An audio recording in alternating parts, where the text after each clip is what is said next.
Nepal government evacuates 247 Nepalis from conflict-hit Middle East region. 4 bodies also brought back to home. Kathmandu police arrest 5 gangsters in Operation Safety Kathmandu. 18 others detained for harassing passengers at airport. Middle East conflict sparks surge in Nepal's everyday prices. Households struggle as rice cooking oil becomes costlier. Illegal structure along local Pheva Lake demolished in Nepal's Pokhara. Move follows Home Ministry's directive on regulatory violations. Iran-US race to find crew member of crashed American fighter jet. Iran says strike near nuclear plant kills one. And APF Sominet's Karnali with 10 wicket out. Ongoing Prime Minister Cup. Gandaki defeats Koshi by 39 runs.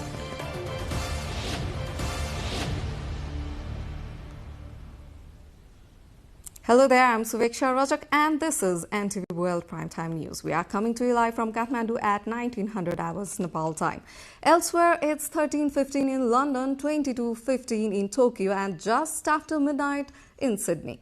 Now the news in details. Nepal government has rescued 247 people from the conflict-hit Middle Eastern countries, including 192 men, 53 women, and 1 child and 1 infant. They were rescued from Dubai via Nepal Airlines aircraft today, which also brought back the bodies of 4 Nepalis who died under various circumstances in the Gulf region unrelated to the war.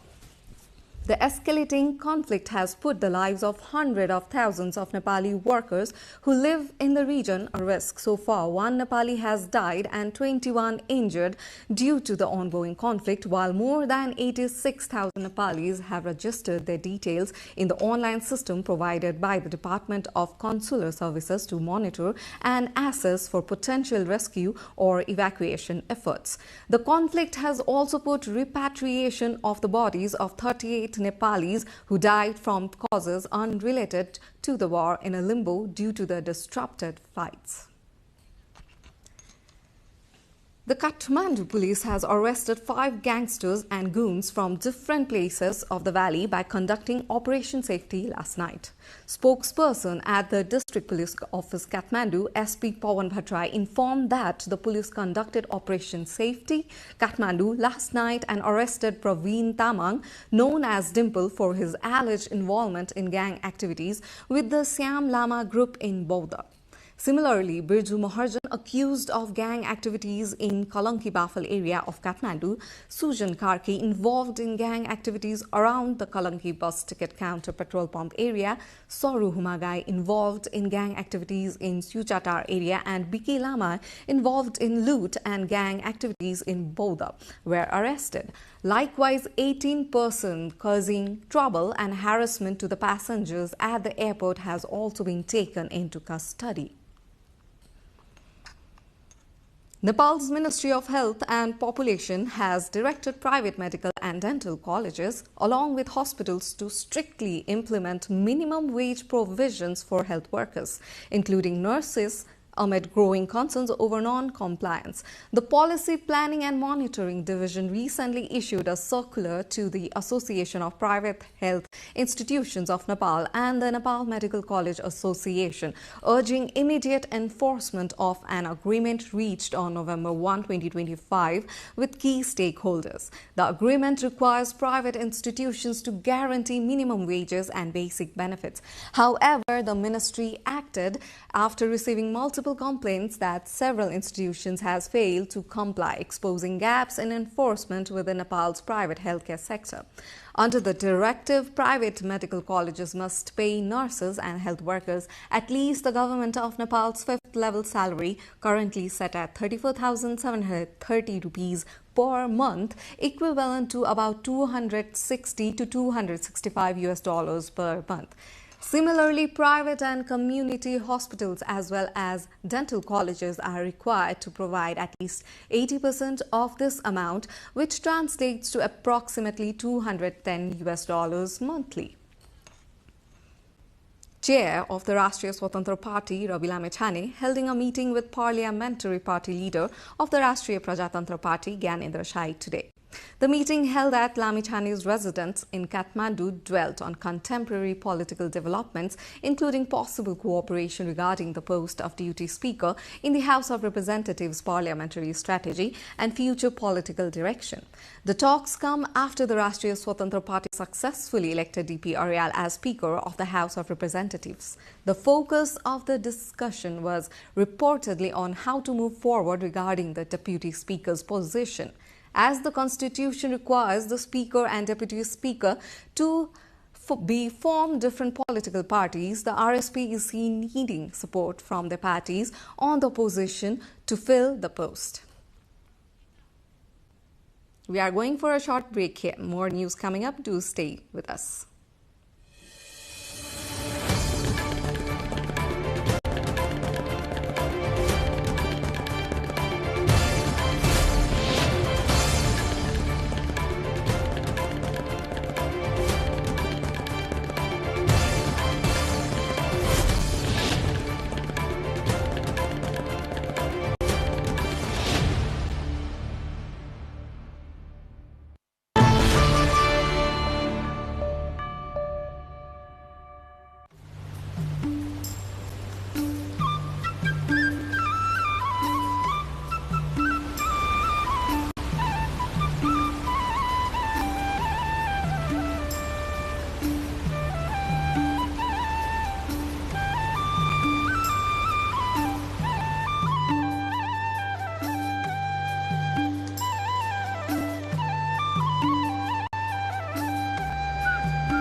Welcome back. You are with NTV World and this is Primetime News. Now the remaining updates. The ripple effects of Mid-East conflict are now hitting kitchen tables in Nepal. As prices of daily essentials continue to surge from rice to cooking oil, consumers say the cost of basic survival is climbing beyond reach. Our teammate Diksha Avasti along with our local correspondent Kamala Aryal digs more. यो दैनिक उपभोक्ता सामानहरू चाहिँ अत्याधिक मात्रामा rate बढेको कारणले गर्दा सामान्य जीवनशैली बिताउने मान्छेहरूदेखि लिएर अलिकति दैनिक तपाईलाई कमाउँदै जीवन बिताउने मान्छेलाई त गाह्रो भयो। पराय त सबैमा बढिसकेको छ। ग्यास सिलिन्डर भयो, चामल भयो, चिनी भयो, तेल भयो, डिजल सबैमा बढिसकेको छ। These are the concerns raised by the consumers and the numbers tell a gloomy story. A 25 kg sack of rice that cost about $16 to $17 a month and a half ago now sells for around $18. Sunflower oil had jumped from roughly $13 to $15 per carton to as high as $22. Pulses and legumes are up by about $0.15 per kilogram. With daily wages unchanged, consumers say even a simple meal is becoming a luxury. पहिलाको भन्दा त अहिले केही समयमा सामानको rate चाहिँ अत्याधिकै बढेको जस्तो छ हैन। जस्तै दाल, चामल, चिनी, गेडागुडीहरू भयो।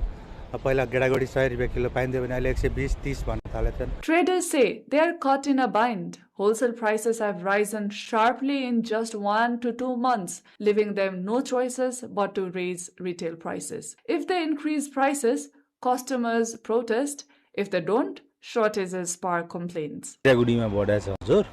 गेडागुडीमा जस्तै अब प्रति केजी 5 देखि 20 रुपैयाँ प्रति केजीमा बढेको छ। अनि दालहरुमा पनि 5 देखि हैन 20 रुपैयाँ नै बढेको छ। तेलहरुको त समस्या धेरै नै छ। मूल्य बढ्ने चावलहरुमा हो अनि तेलमा पनि धेरै आसमान छुयो। पेट्रोल डिजलमा पनि तपाईलाई थाहै छ दिनका दिन बढिरहेछ 15 को दरले।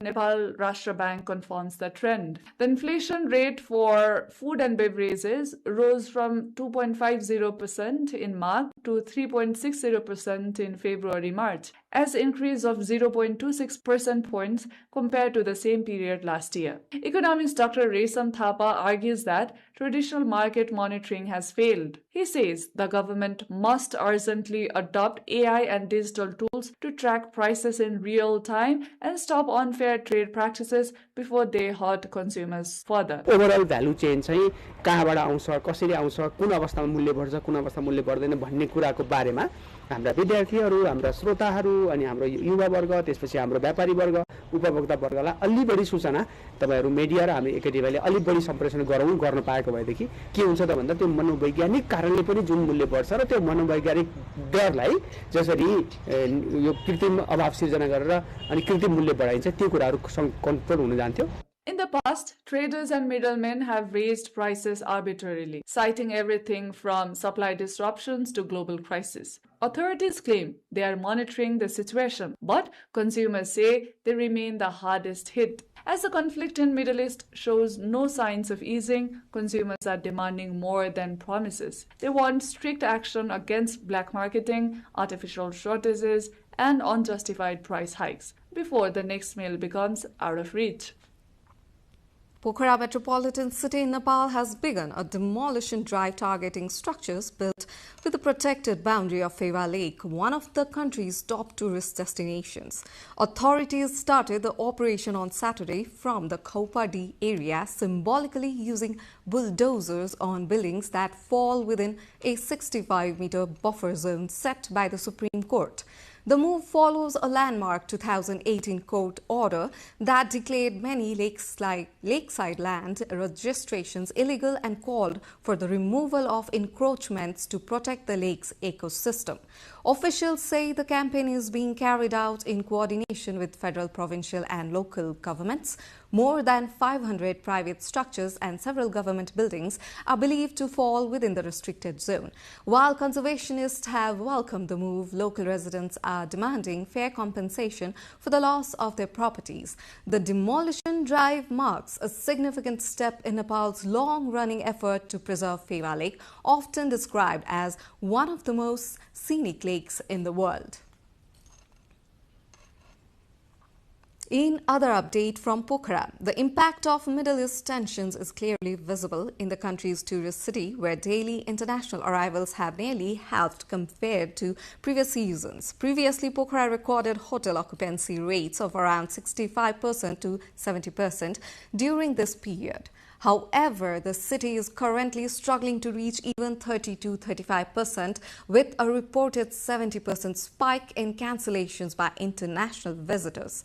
March and April, typically considered ideal months for tourism due to clear weather and uninterrupted views of Annapurna and Machapuchre ranges, have instead seen a slowdown in arrivals. In a normal year, Pokhara's hospitality sector would be operating all full capacity. However, as most international travelers rely on Middle East transit hubs such as Doha and Dubai, the escalating conflict has forced many businesses in Pokhara to depend heavily on domestic tourists.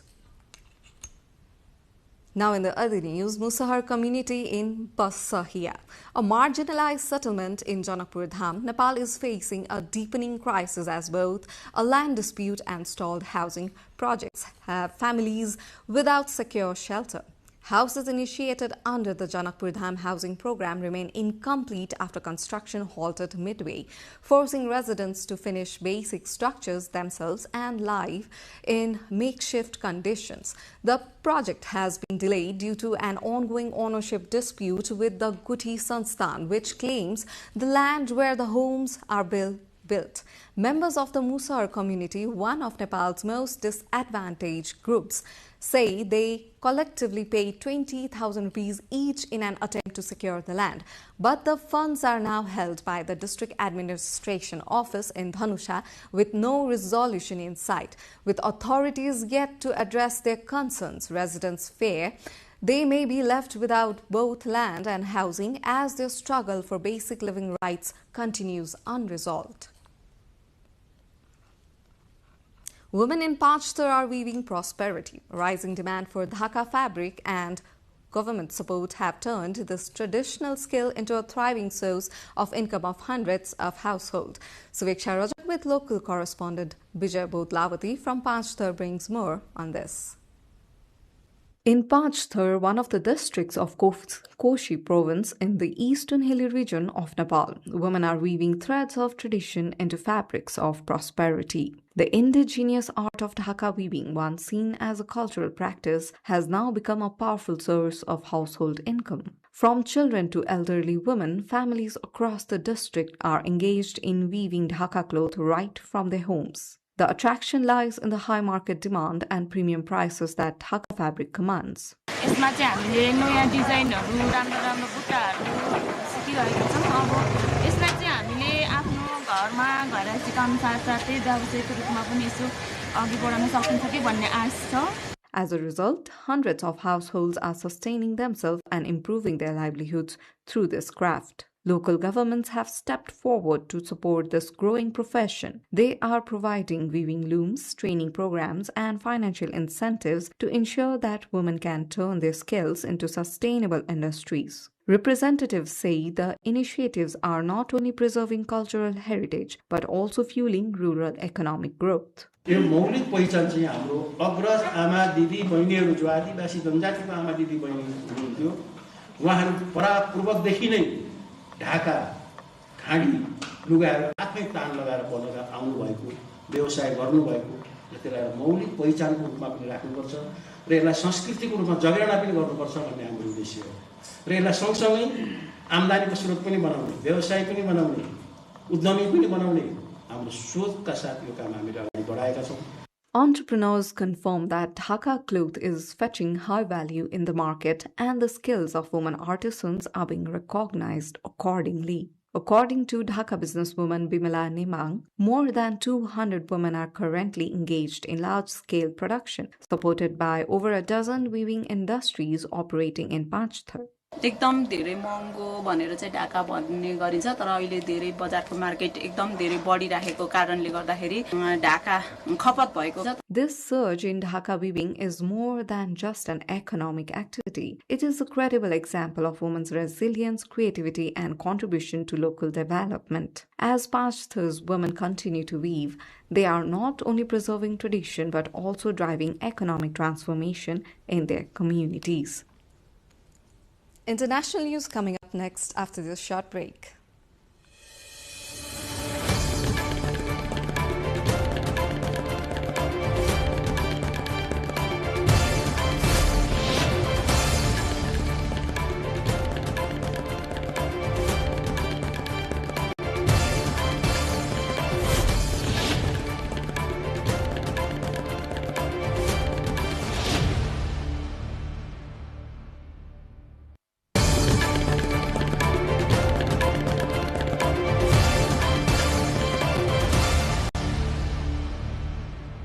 Welcome back. You're watching NTV World's Primetime News and this is time for international updates. Now, US and Iranian forces are searching for a missing American crew member after a US warplane was shot down.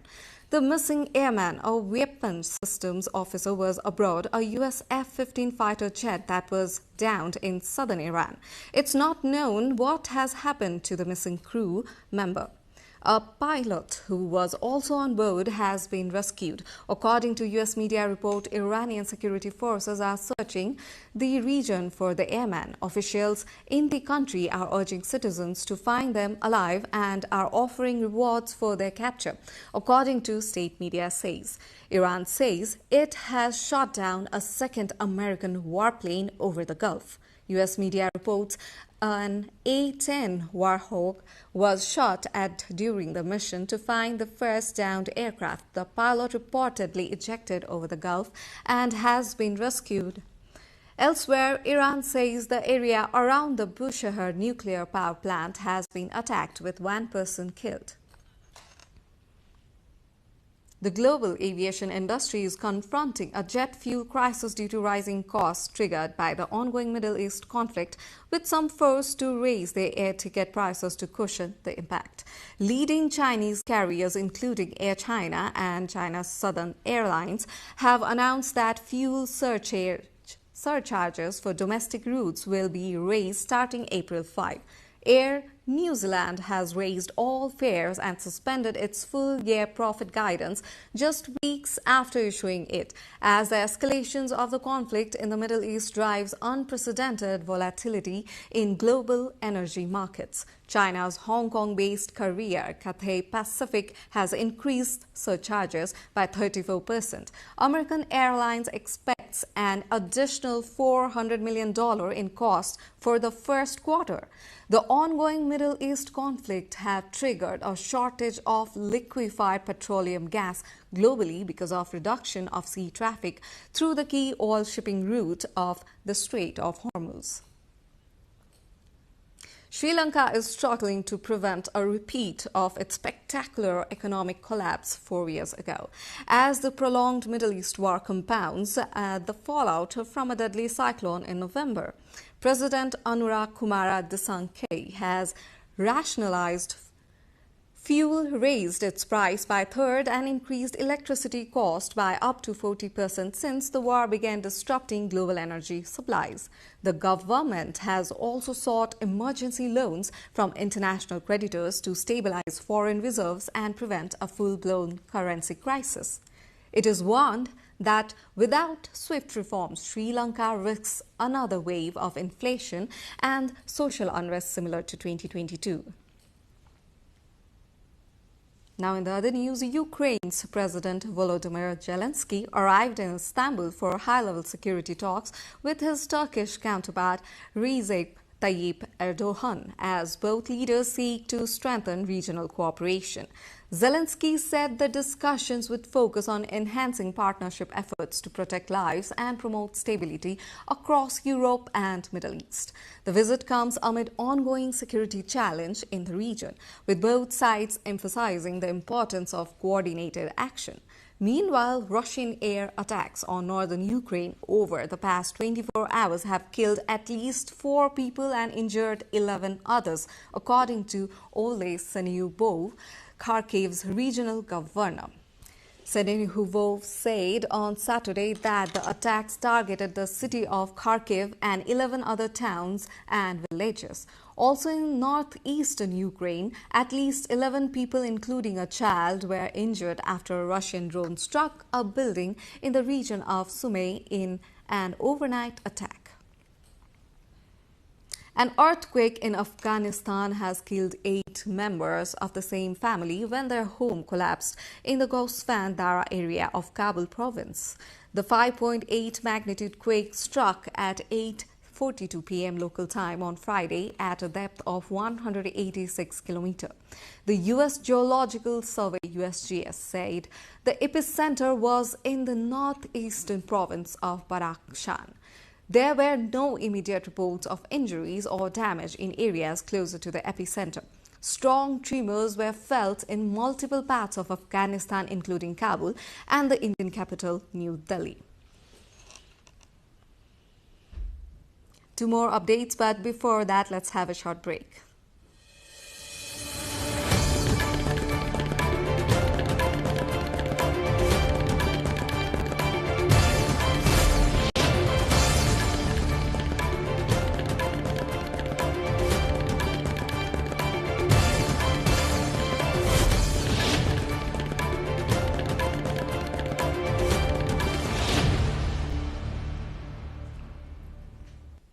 Welcome back. Canadian astronaut Jeremy Hansen said the Artemis II spacecraft's recent translunar injection burn felt like falling out of the sky as the Orion spacecraft swung into a course toward the moon.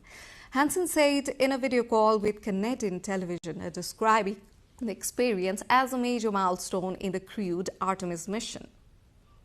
Gosh, in our first day in space, we just saw some extraordinary things. The Earth up close, and then by the time we had a bit of a nap and got up, the Earth was just so far away again.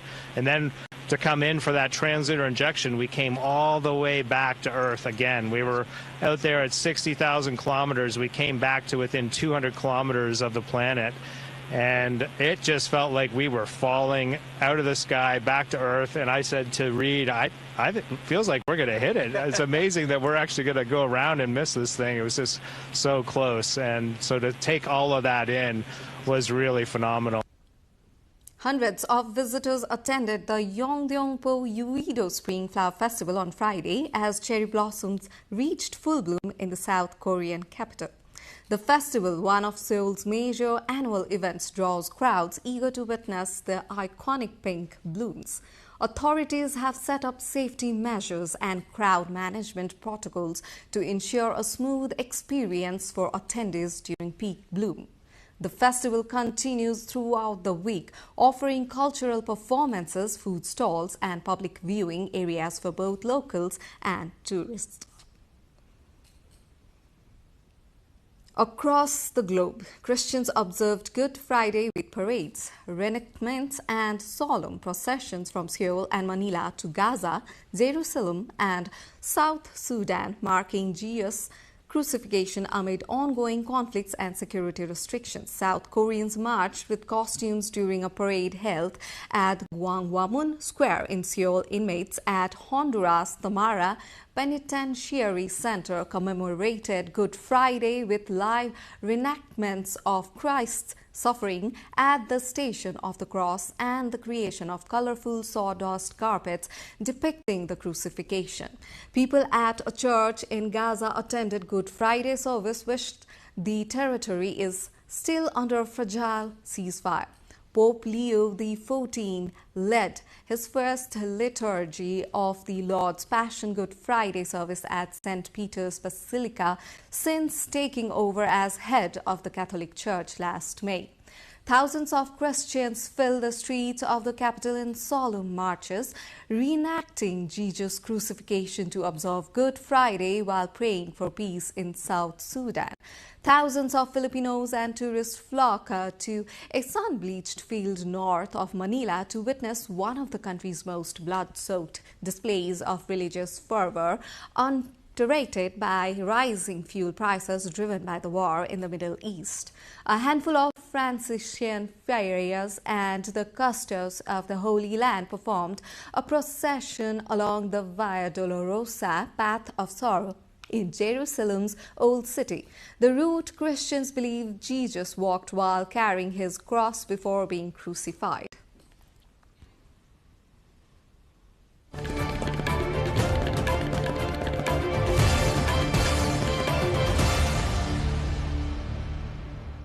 Time for sports news.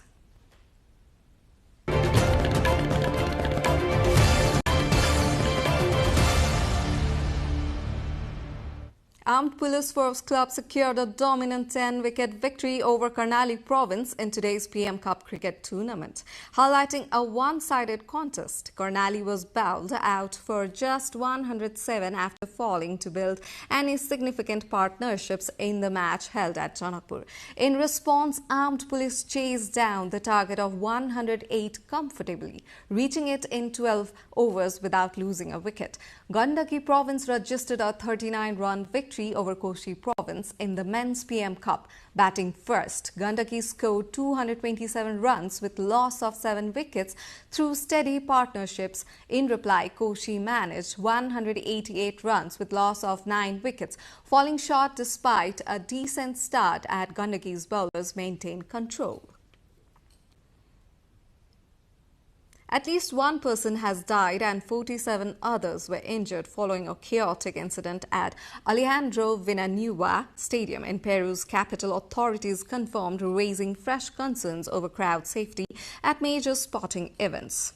Emergency services, including ambulances and police, rushed to scene as panic unfolded during a rally ahead of a high-profile derby involving Alianza Lima. Initial reports suggested the tragedy was caused by the collapse of part of a stadium wall as investigations continue.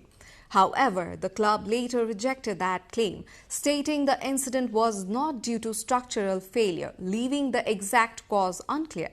The incident has intensified scrutiny over event management and safety protocols in large public gatherings, particularly in high-stakes football environments. Now in the other news, a centuries-old tradition returned with intensity as players battled for supremacy at the annual British and World Marbles Championship, held on a sand-covered outdoor ring outside a pub in England, a contest that has endured since 1930s. In a tightly contested team final, a UK side narrowly defeated their German rivals 25-23, underscoring the enduring competitiveness of the niche but fiercely followed sport. Leading the victorious Tollyman team, captain Daniel Aichi-san described the game's lifelong appeal. Once drawn in, players rarely walk away. Despite this modest setting, the championship continues to attract international participation, blending tradition, skills and national pride in a uniquely British sporting spectacle.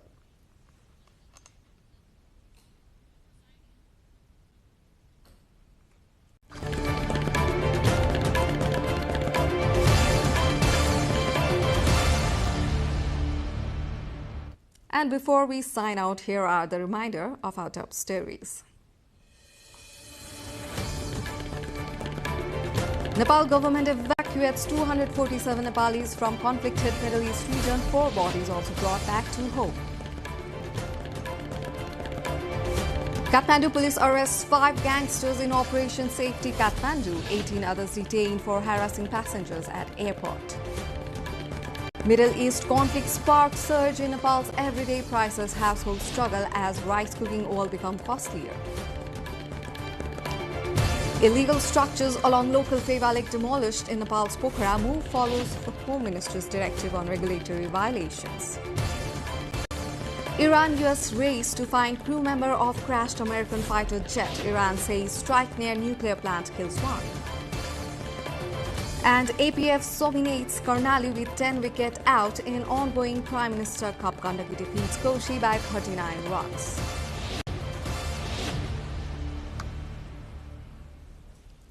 That's it for this edition of Primetime News. Our next bulletin will be at 2200 hours Nepal time. Do join us through our social media and get the latest updates from our official website, nepaltelevision.com. I'm Suveksha Rajak and thank you for staying with us. Have a wonderful evening ahead.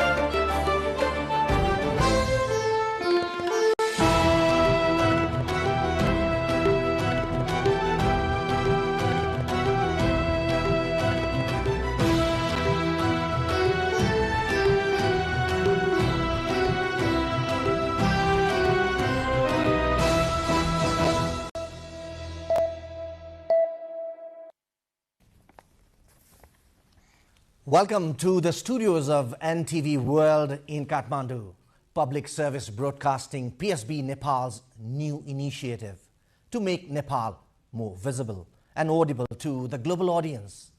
Welcome on board.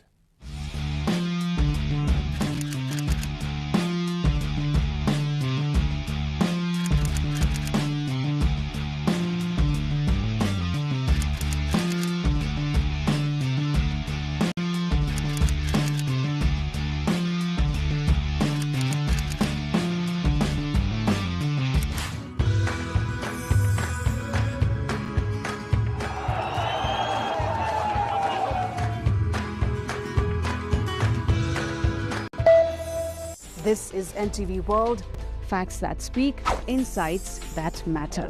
Telling the stories of a changing planet. NTV World, Nepal's perspective to the world. Exploring the heartbeat of Nepali creativity. This is NTV World. The power of story shaped by technology. NTV World. Unearthing Nepal's hidden heritage. Discovering the timeless Nepal. Telling stories that endure across centuries. Where culture breathes, stories bloom. When the world moves, we make a sense of it.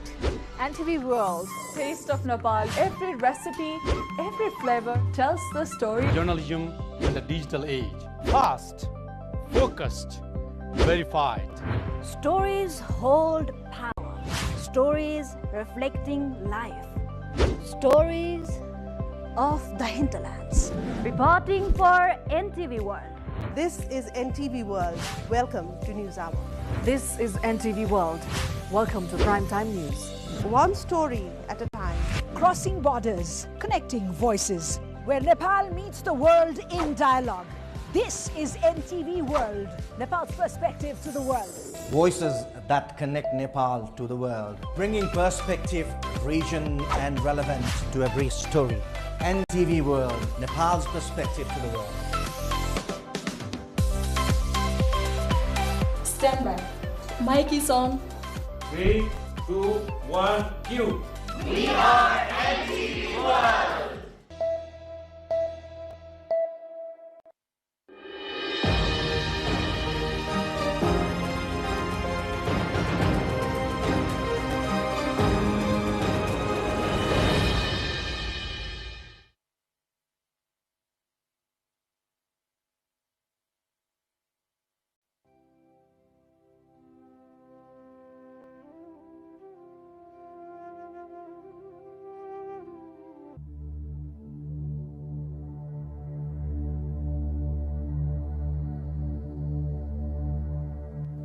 Are you interested to know about Nepal and its major tourist destinations?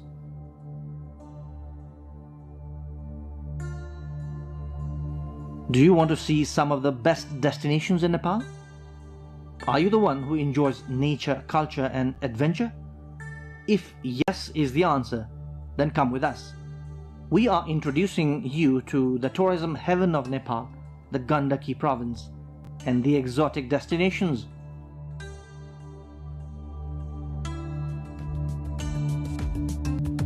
Gandaki province, the tourism capital of Nepal.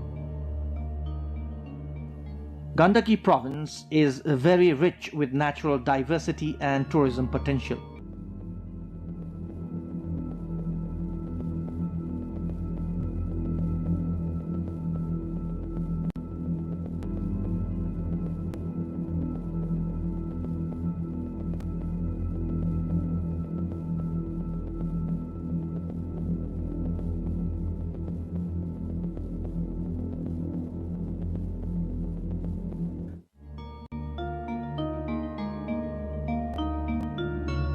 Pokhara is undoubtedly #1 destination for tourists in Nepal. The valley, blessed with natural beauty, attracts domestic and foreign tourists alike.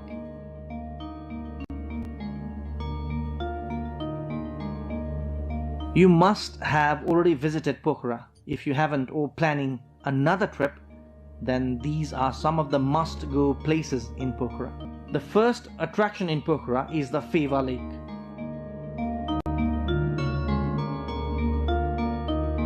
Boating in Feva Lake is a ritual for every tourist visiting this paradise.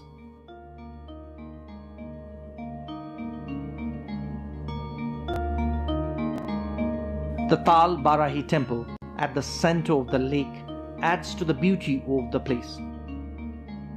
A round-trip boat ride in Feva Lake to and from the temple is a feature of both the lake as well as the temple.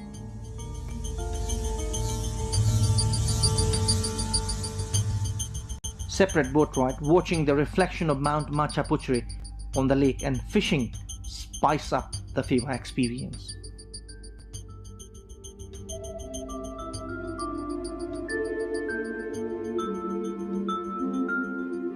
The lakeside along the banks of the Feva Lake is a popular tourist hub.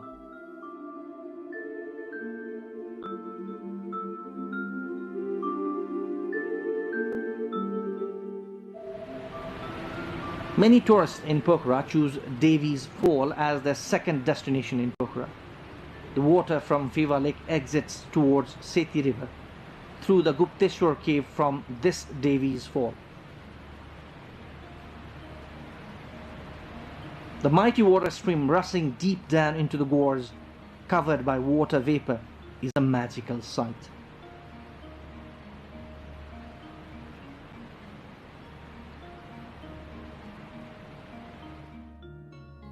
Pokhara is known as the city of lakes and caves. Many of the lakes and caves have religious importance. This is Gupteshwar cave at Chorepatan area. Inside the cave, the idol of Lord Shiva is a well-known pilgrimage. Further inside the cave, one can see the Devi's Hall. Mahendra Cave is another famous place in Pokhara, and nearby is another well-known Chamere Cave. Both the caves can be visited together.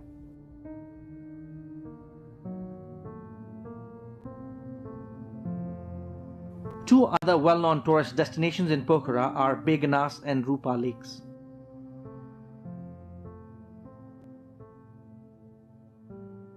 Fresh fish of Begnas Lake is a sought-after delicacy.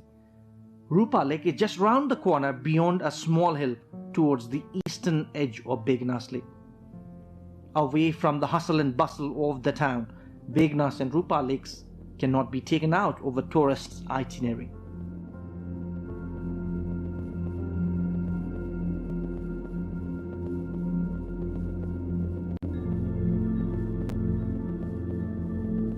This is the famous White Monastery on top of the hill above Feva Lake. This is also a popular destination for domestic as well as foreign tourists. The top-angle bird's-eye view of Pokhara city from the monastery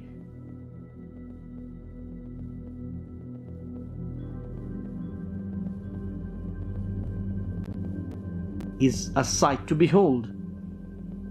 The placid Feva Lake, the tall mountain range, and the birds like paragliding pilots on the background of Sarankot Hill are mesmerizing.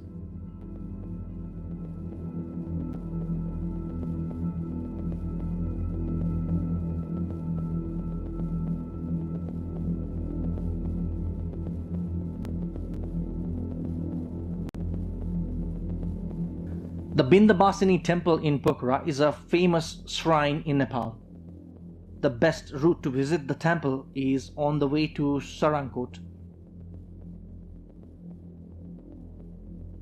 Devotees throng the Bindabasini temple, which is atop a small hill with panoramic view of Pokhara city.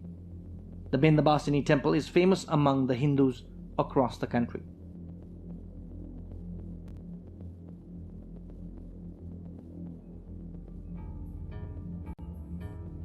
Sarankot is a hill station on top of a hill on the northwestern side of Pokhara.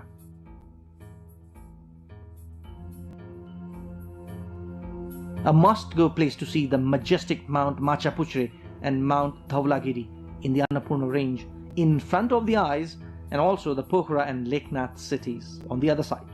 Sarankot is synonymous to paragliding in Nepal.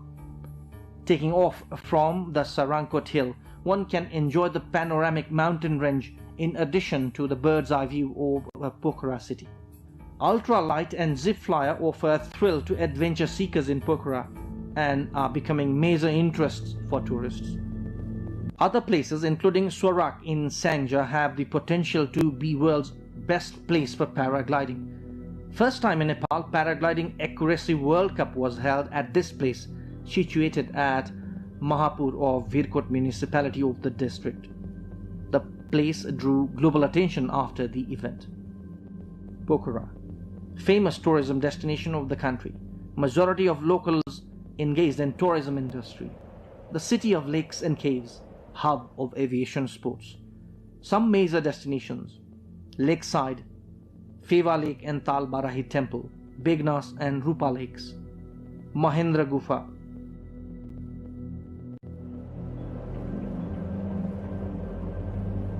Annapurna Circuit Trek features in world's 10 best destinations and adventures. The trekking circuit is the choice of many trekkers as it offers both adventure along with mesmerizing view of mountain ranges. Arguably the best trekking circuit in the world, travelers get up close with dozens of mountains including the Annapurna, Dhaulagiri, Nilgiri.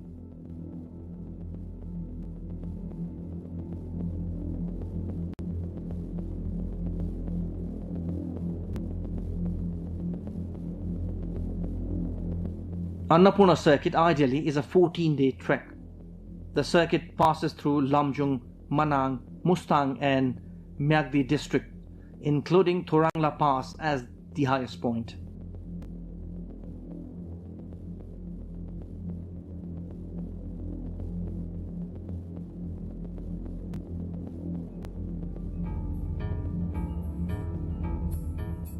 Places including Dhampus, Ghandruk and Poon Hill are part of this trekking circuit.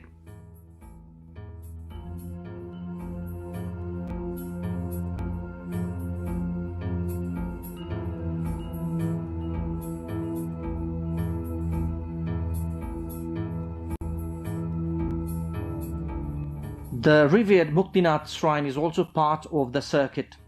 Only foreigners were seen in this circuit few years back, but now domestic tourists are also flocking the area. If you are looking for a lifetime trekking experience, then pack your bags for Annapurna trekking circuit. Mardi Base Camp Trek, also part of the Annapurna circuit, is another alternative route for trekkers who can't afford time. Trekkers can be up close with mountains including the Annapurna Range, Dhaulagiri, Machapuchre and Manasalu in this circuit. This 7-day circuit is attracting many trekkers for obvious reasons.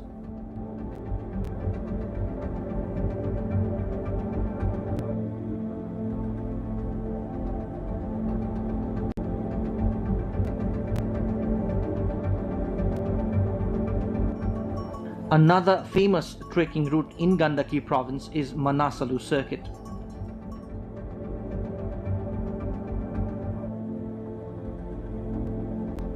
This circuit, not as popular as Annapurna, is seen as the alternative, as increasing road access in the Annapurna circuit is spoiling its charm.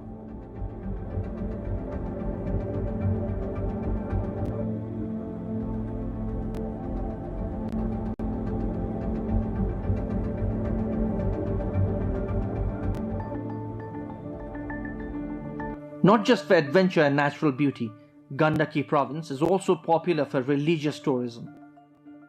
Dozens of temples in this province draw devotees in numbers. Hundreds of thousands of religious tourists visit this province every year.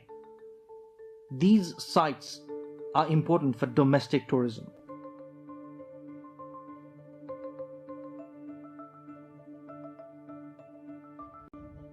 Muktinath is an important religious site for Hindus as well as Buddhists. The Muktinath temple is situated 3,710 meters above the sea level in the mountainous district of Mustang.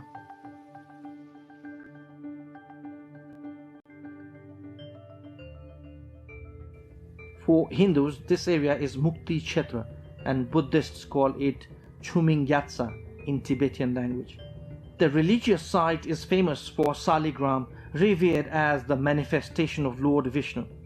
As per Hindu belief, one who reaches this area will attain salvation.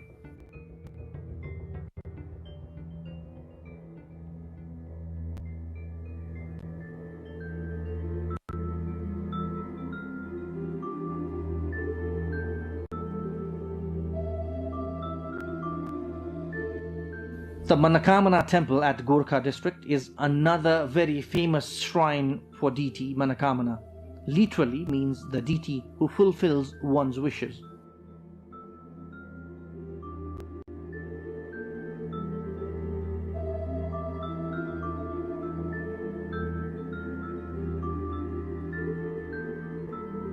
Situated some 1300 meters above the sea level, we can see Mahavarat hill range and Chimkeswari peak towards the south, and Mount Annapurna and Mount Manasalu among others towards the north. Beautiful sunrise and sunset is visible from the temple premises.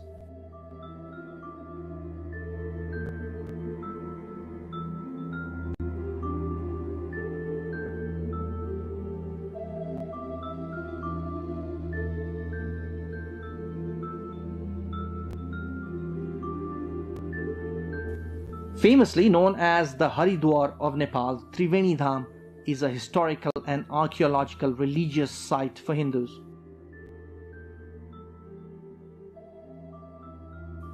The confluence of Narayani, Tamasa and Sonbhadra rivers is called Triveni Dham. 2 annual fairs draw thousands of devotees from home and abroad, mainly India, in this area. Hindus believe offering prayers and holy water from the river relieves one of sins.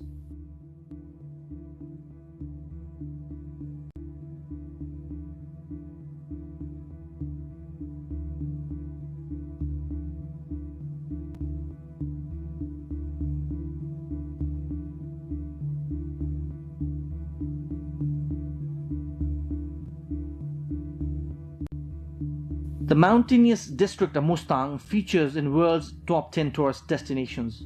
The natural splendor of Mustang, known as the land beyond the Himalayas, is simply striking.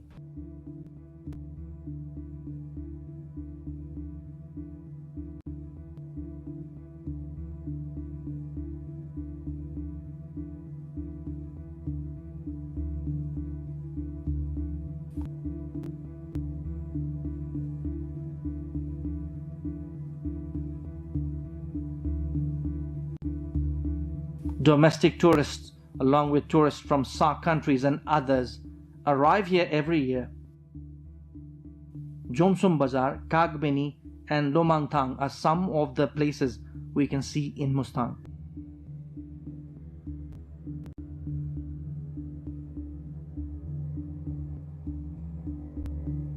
Manang is known for Tilichu, the lake at the highest altitude in the world.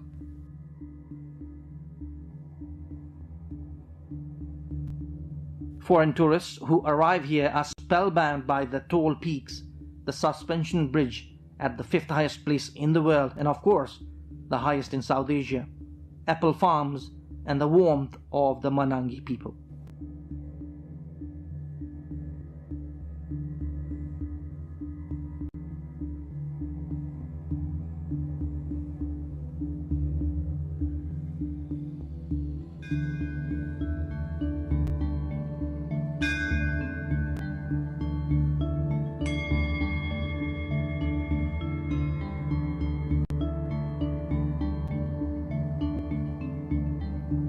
Dhorpatan Hunting Reserve is the only hunting reserve in Nepal.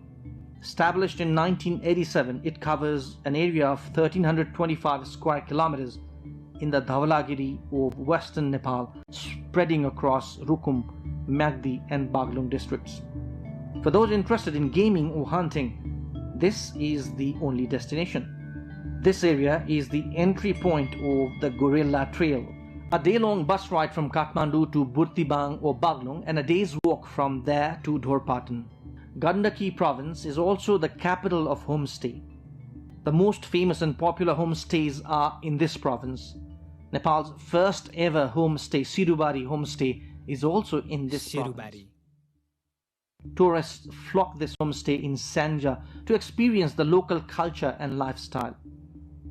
Homestay is a new concept for foreign tourists and a new alternative for domestic travelers.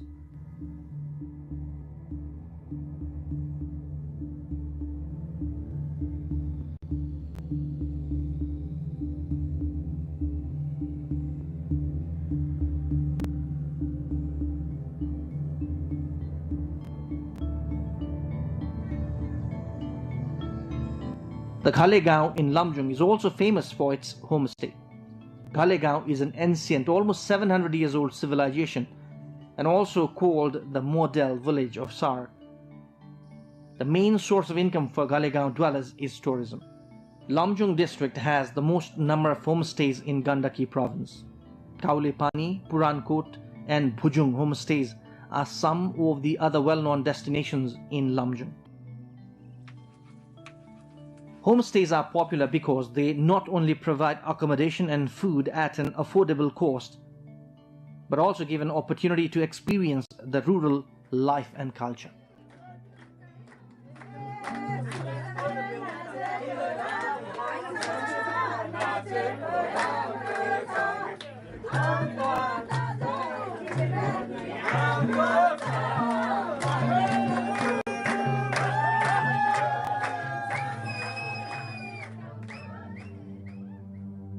The Gorkha Palace is a historic monument in Gorkha district. This is where then King Prithvinarayan Saha, who conquered small kingdoms and unified into larger Nepal, was born. Not a faraway destination from Kathmandu, and also a subject of research and study for many. Some of the other attractions: Gorkha Palace Museum, Gorakhali Temple, Cave, Liglikot, Panoramic Mountain View, Barpak, the 2015 earthquake epicenter. Gandaki province is leading in tourism industry and an example how rural tourism can be a source of income.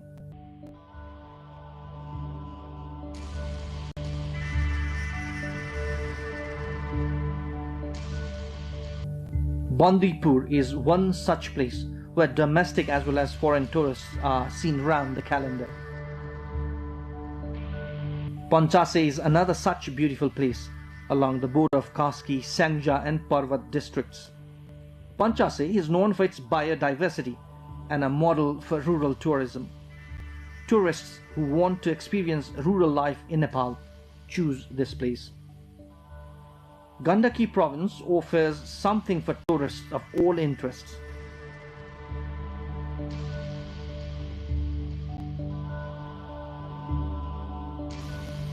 From a day to a month, you can spend your trip as per your interest in destinations of your choice.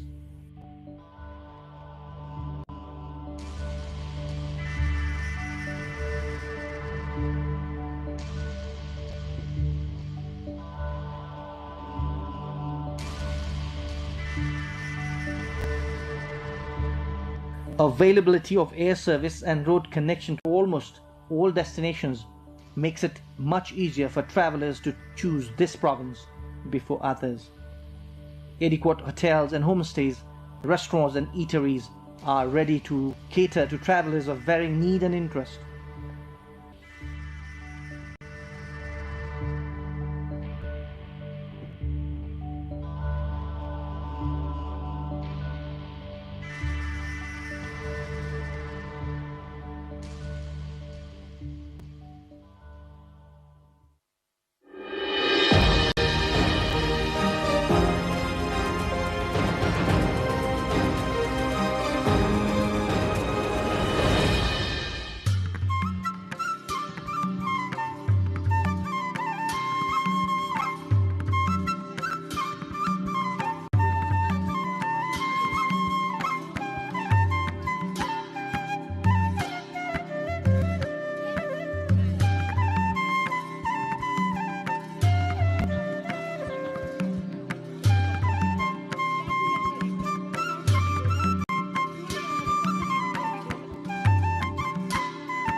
This is a moment of profound global transition. Power is shifting, alliances are being tested, and long-standing assumptions about order and stability are being questioned. From the Indo-Pacific to the expanding BRICS bloc, the world is no longer debating whether change is coming, but how it will unfold and who will shape it. Welcome to Geopod. I am Shivani Thapa-Bosnet. Today we examine these very shifts not from the traditional centers of power, but from the regions where their consequences are most deeply felt. I'm joined in by Dr. Pramod Jaiswal to unpack what this new geopolitical moment really means.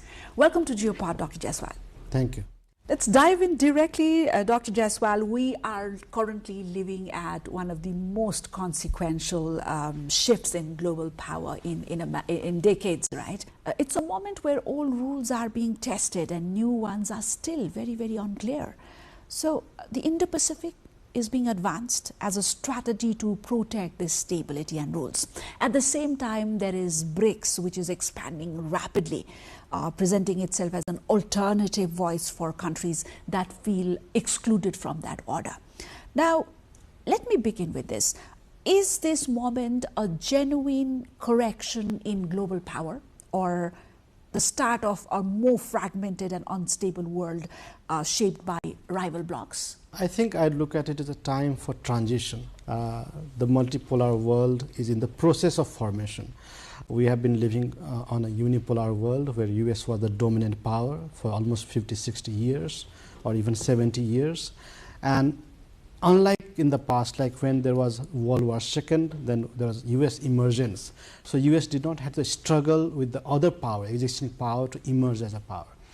Unlike in the past, at the moment it's very complex, lots of uncertainties and also lots of complications because US still claims to be one of the dominant power, but different powers are emerging. China is trying to emerge as a global power, while India is trying to emerge as a regional power. Russia has awakened. Europe, which is also trying to reclaim the space. So we are in the process of transition. That's why China is coming to BRICS. China, Russia, India are coming to BRICS to create alternative poles.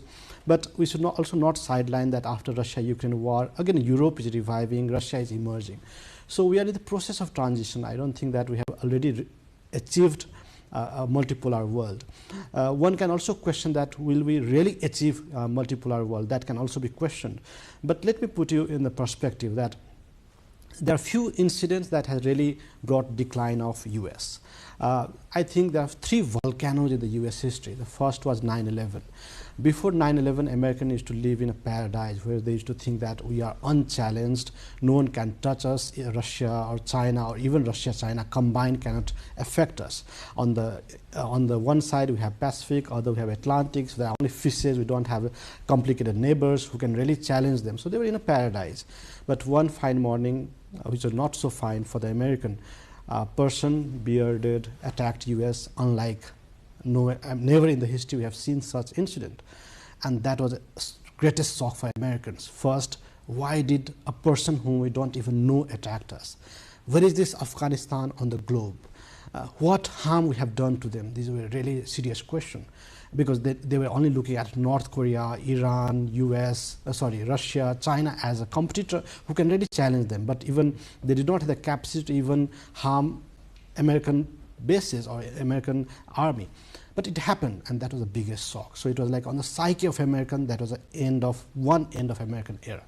Second, for that war on terror that happened on 9/11, Americans fought for 20 years with the best military, which they claim, with the best technology, with all the resources available, and at the same time the whole world was with Americans. There was not a single force against US, like during Vietnam War there was Russia, Korean War there was a Russia factor, but on war of terror there was not a single country who could really stood against US at that time. And they were fighting against terrorist groups who were not even recognized on their own country. So whole world was supporting in terms of arms, in terms of intelligence, resources, but after 20 years US had to exit.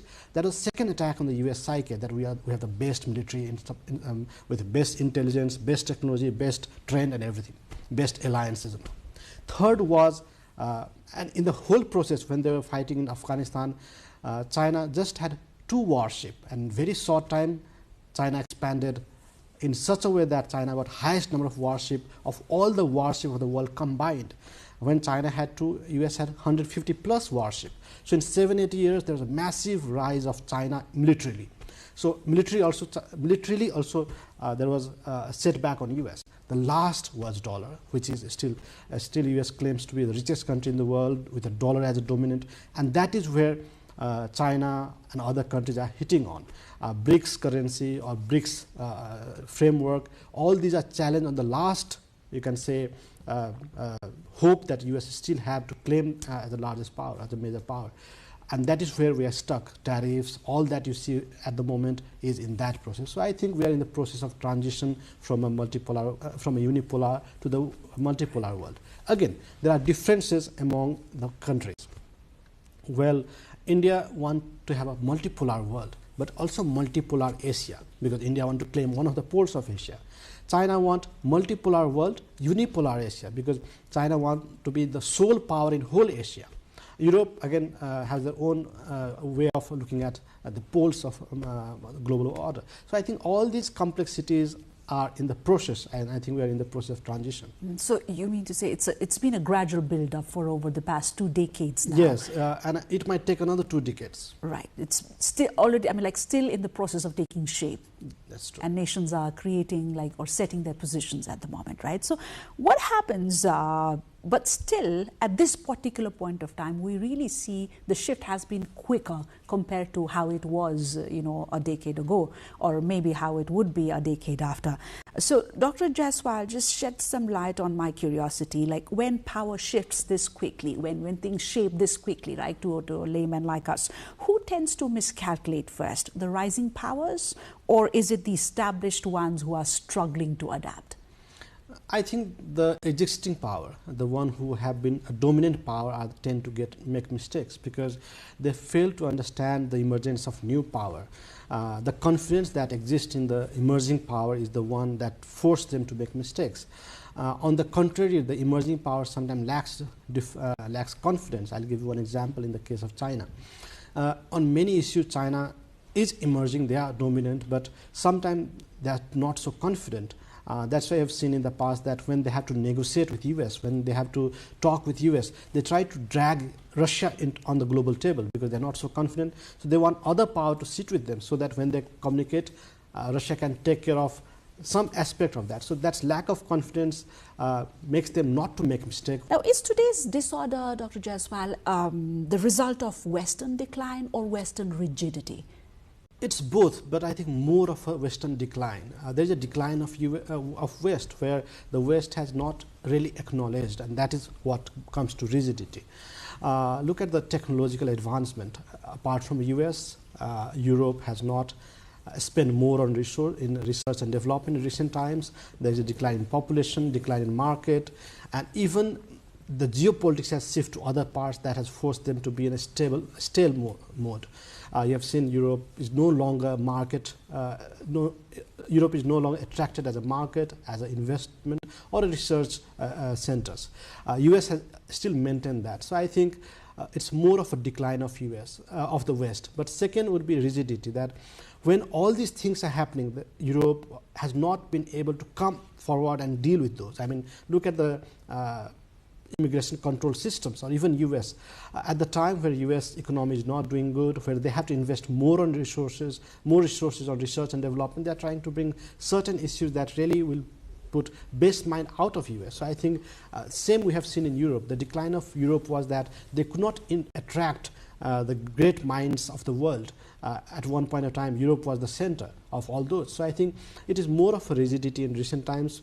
But overall, there is a decline of the West. That is the major reason behind it. Mm-hmm. Historically, if you just take a quick pan, when powers transitions mature, Dr. Jaiswal, do they stabilize or do they actually grow more dangerous? I think there are chances of both. If there is gradual increase where the countries understands their capabilities and limitations, it's gradual, and that is very peaceful, and that is not so dangerous. But if there is quick and there are not enough inputs, not proper understanding, proper calculation, that can lead to dangerous world. Even in China, I mean, if China today believes that they have been too powerful, that can really challenge US, they can lead to disaster, because the gap between US and China is still vast. You know, they have minimized the gap, but they still have a lot to work to be in par of US. So that is very important. If you, I mean, China has emerged as a power in technology and military, but they should understand that there is a gap. You know, if you fail to calculate that, then you can go to disaster. But if you realize that, built on that you have achieved, and if you go further, then in a peaceful way you can have a transition and you can lead the world. So that is, I think it's both. Interesting. But still, despite all that, we feel a sense of urgency right now, impatience even. Right. So what is driving that, that urgency or impatience among the emerging powers? I think there are multiple factors. One is the that you have rightly pointed out, the fast changing global order. When things are changing very fast, it's very difficult for a country to analyze well and come to the conclusion. Second is basically in Asia, there is huge pressure by the youth that is putting huge pressure on the government to deliver quick. So that is also pressurizing government to take some harsher step, quicker results, and that can also lead to miscalculations. So I think there are several factors. Fast changing world, the pressure from the youth, and other factor, resource crunch at the moment. You know, when there is huge pressure, you need resources, you need energy, and it's scarce day by day. New demands for AI, critical energy are coming up. So all those are putting pressure on every country to work on this field. Is multipolarity inherent safer or simply more volatile? I think multipolar is a safer situation, because there is no one who can really challenge the pole. Like US was very powerful, and there was some kind of instability in certain part of the world. Those who aligned with US were in a very comfortable position, but those who differ were not in good position. So that was a kind of world which was clearly divided. But if they are multipolar world, I think it will be easier for them to work together. Again, it can be sometimes slow, it might look very chaotic, but it will not be, because at least the major disaster will not be there, because one pole will balance the other, and one pole will not be so powerful that they can really challenge the world. US enjoys that situation. So I think a world where US is a power, where China is one, where Russia and Europe are, I think it will be a beautiful world where you can have different options for different countries to engage and move forward. From this global picture, let's narrow down to the consequential areas where the struggle is really showing its consequences. Let's talk about the Indo-Pacific, Dr. Jaiswal, which is often described as inclusive, rules-based, and an approach to stabilizing, you know, the shifts that are happening. But perceptions do not always match with intentions, and you know, most often we have to read between the lines or read the in between the sentences. Now, is the Indo-Pacific fundamentally a security strategy, or do you think it is a political message?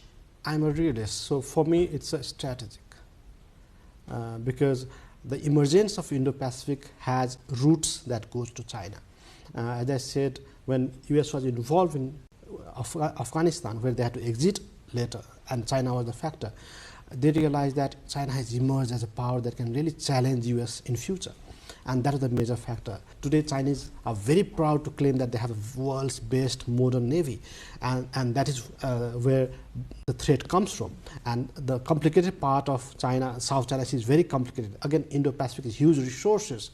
So all those has brought the geopolitics from west to the Indo-Pacific. That's why the center of geopolitics now is Indo-Pacific region, or you can say Asia. Strategy, or do you see as a political message? So I think it's more of a strategy, because the emergence of Indo-Pacific was to challenge China. But as you said, in terms of perception, and the way we see is more like a very benign, you know, free and fair Indo-Pacific, you know, rule of law and all. Obviously, every strategy needs moral aspirations. So that's why there is a moral aspiration, but I think it's more of a strategy, though openly we don't talk about it. Mm-hmm. And does it genuinely include the global south, or just divide it from the outside? Actually, it's more of a strategy, so it includes the interest of the one who have proponent it. But obviously, at the moment where Global South is very important, if any strategy that do not take along the Global South, it might not last long. So the origin is not Global South, but Global South can be a beneficiary of that initiative, because Global South has resources, they have population, they have market, and if they come together, they are a very strong bloc. So any initiative in this world cannot be successful without taking Global South along. Publicly, many countries endorse it, but privately the pictures look different. I think that's been a language of diplomacy. How do Asian states? How do you think the Asian states, interpret this strategy behind closed doors versus in public forums? In public, everyone says that it's open, free and fair, and we should be part of that. Every country should engage on Indo-Pacific affairs or Indo-Pacific strategy of the US. But in Asia, there are certain differences. Those countries like Vietnam, Philippines, or you can say Malaysia, who has some problem with China, basically on the maritime border issues, they really want to benefit from those initiatives aligning with the US. They also think it is an opportunity to challenge China, negotiate with China, showing that as a tool. So there are differences. Certain countries, they don't want to be in the side of either China or Indo-Pacific, and they try to see a neutral. They want to benefit from both. So they say, don't let us choose sides. We don't want to choose sides. So there are different variations. Some fully align on others, like Vietnam might negotiate with China. So they might not be fully aligned with US, but they might be pretending to align with US and bargain with China. But some can be fully aligned, like Japan, India, Australia, they'll fully align with US. So there is one who will fully align on the one side, other will be the other, some will be in the midst, where they can just use it as a tool of diplomacy. Mm-hmm. Well, if this framework is about stability, Dr. Jaiswal, why does it increasingly resemble, preparation of confrontation? I think answer is in the first question, that when there are new initiatives, when two powers come together, when there is competition, that lead to some kind of chaos, confrontation, and that is normal. When there are two plates collide, there are some disturbance. So I think it's very normal. Well, history shows us that security frameworks often create the insecurities they claim to prevent.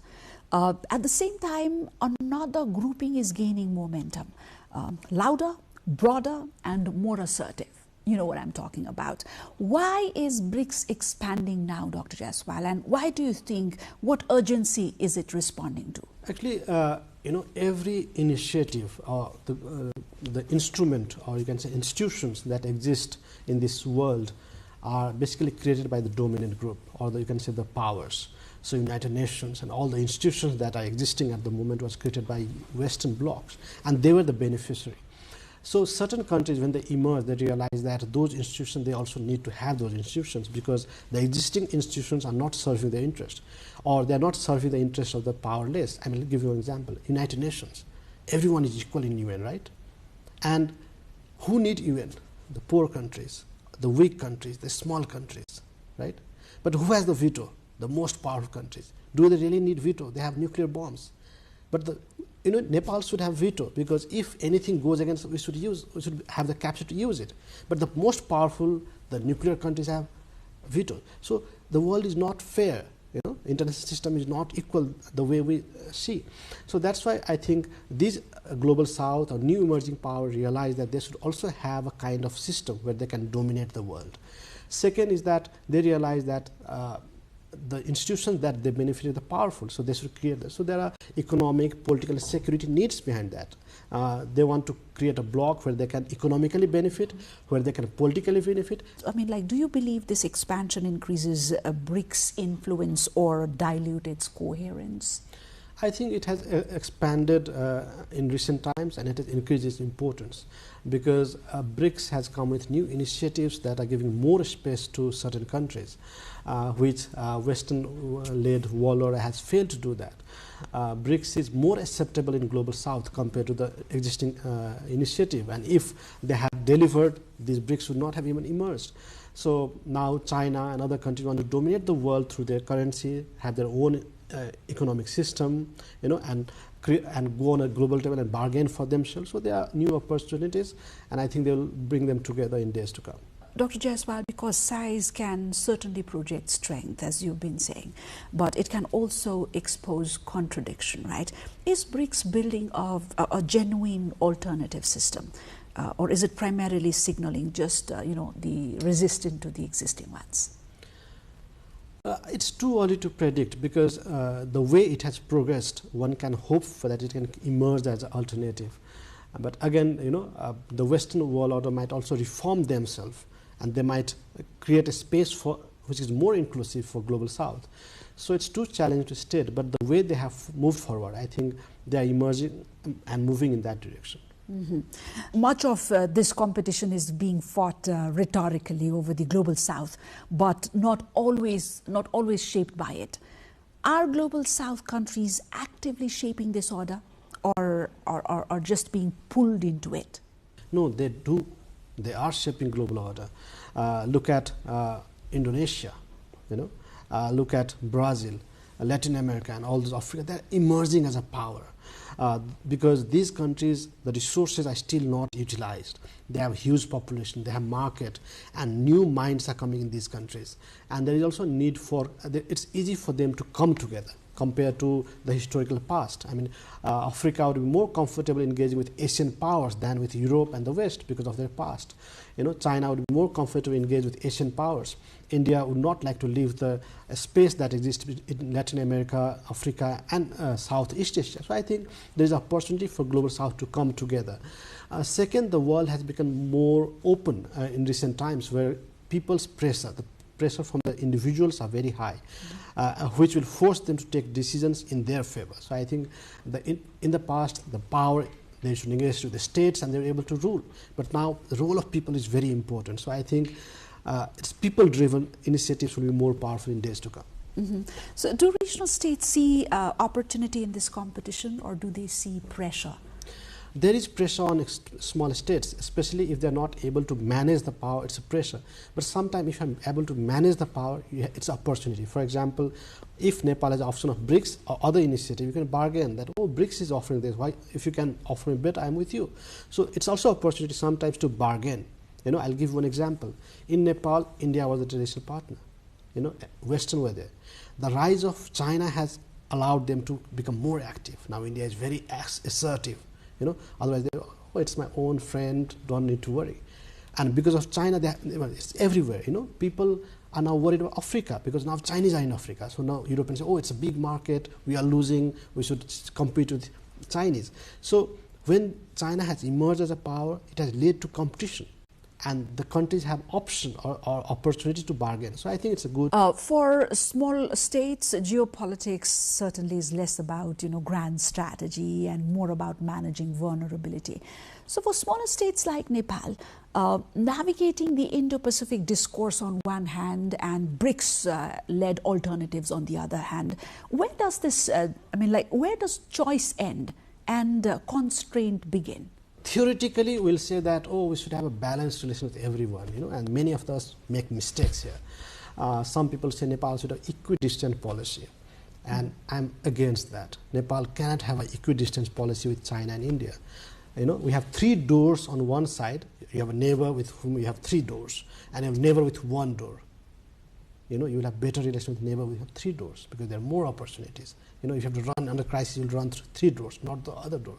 Again, on the northern side, we have high Himalayas, world's highest mountains.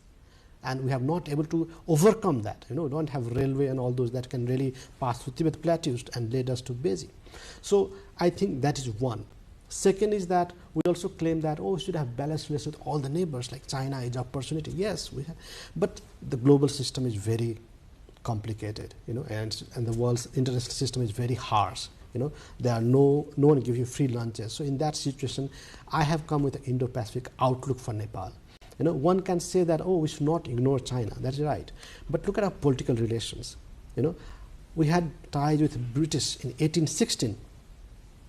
And the second country with which we established diplomatic ties was US, 1947, before the birth of PRC and before the birth of independent India. Then we got tied with other countries, and France is 5th. So our political system is a Western-led democracy. We accept it or not, everything that we get into this country, human rights, democracy, education system, all come from West. and that we can't change immediately. Second is that we have open border with India, and when we have open border means you have huge influence. So I see Nepal as a maritime country, virtual maritime, because it might be difficult to enter to this studio because of the gate pass system and all. But without that hassle, I can go to Kanyakumari, I can go to any Indian Ocean, I can drive my car from here and go to any of the coastal cities of India. That means we are virtually open to Indian Ocean. So Nepal is a maritime country, and when these initiatives like Indo-Pacific are there, I think there's immense opportunity for Nepal. Third, in security, we are highly reliant on different powers, not China. Our security comes from India, support and training and all influence, US and Britain and many others. So politically, strategically, we are highly inclined to the Western world. Yes, China is an opportunity economically, but how big opportunity we can get is very challenging. I mean, we do not border with Shanghai, we don't border with Guangzhou, we don't border with Tianjin, we don't border with other coastal cities like Qingdao and all. Suzhou and all are very far. Macau, Hong Kong are very far from us. We border with the poorest part of China, which is Tibet. Again, the poorest part of Tibet, not Lhasa. So there's a big insulator between Nepal and China. So economically also, I don't think we have a huge opportunity that comes from China. Otherwise, why should we have 80% trade with India? So what happens? Theoretically, it's good. Oh, balanced relations. Let's balance India and China, but we can't. We have to look south, we have to look India, we have to look at Southeast Asia, we have to look at Indo-Pacific. Any disturbance in Indo-Pacific region will impact our trade. So that's why we came with Nepal's outlook on Indo-Pacific. We should have our own Indo-Pacific strategy, like US have theirs. We should create one. And in that strategy, I think we should accept that we have a strong diplomatic ties with the Western world. And we can't ignore that. We have strong economic ties, we have security ties, our democracy, everything comes from that. So aligning with that power, which is existing, we can benefit a lot. If we engage with the US or this bloc, we can benefit a lot. Other option, one can say, no, yeah, China is an opportunity, we can do that. Yes, but for that we have not created enough conditions. We do not have connectivity. Our language are different, our political system are different, our economy is not integrated, and that might change after 50, 60, 70 years, but today it's not the situation. So I think Nepal, theoretically, yes, let's have good relations with everyone, but unfortunately or fortunately, we have to align with the Western world.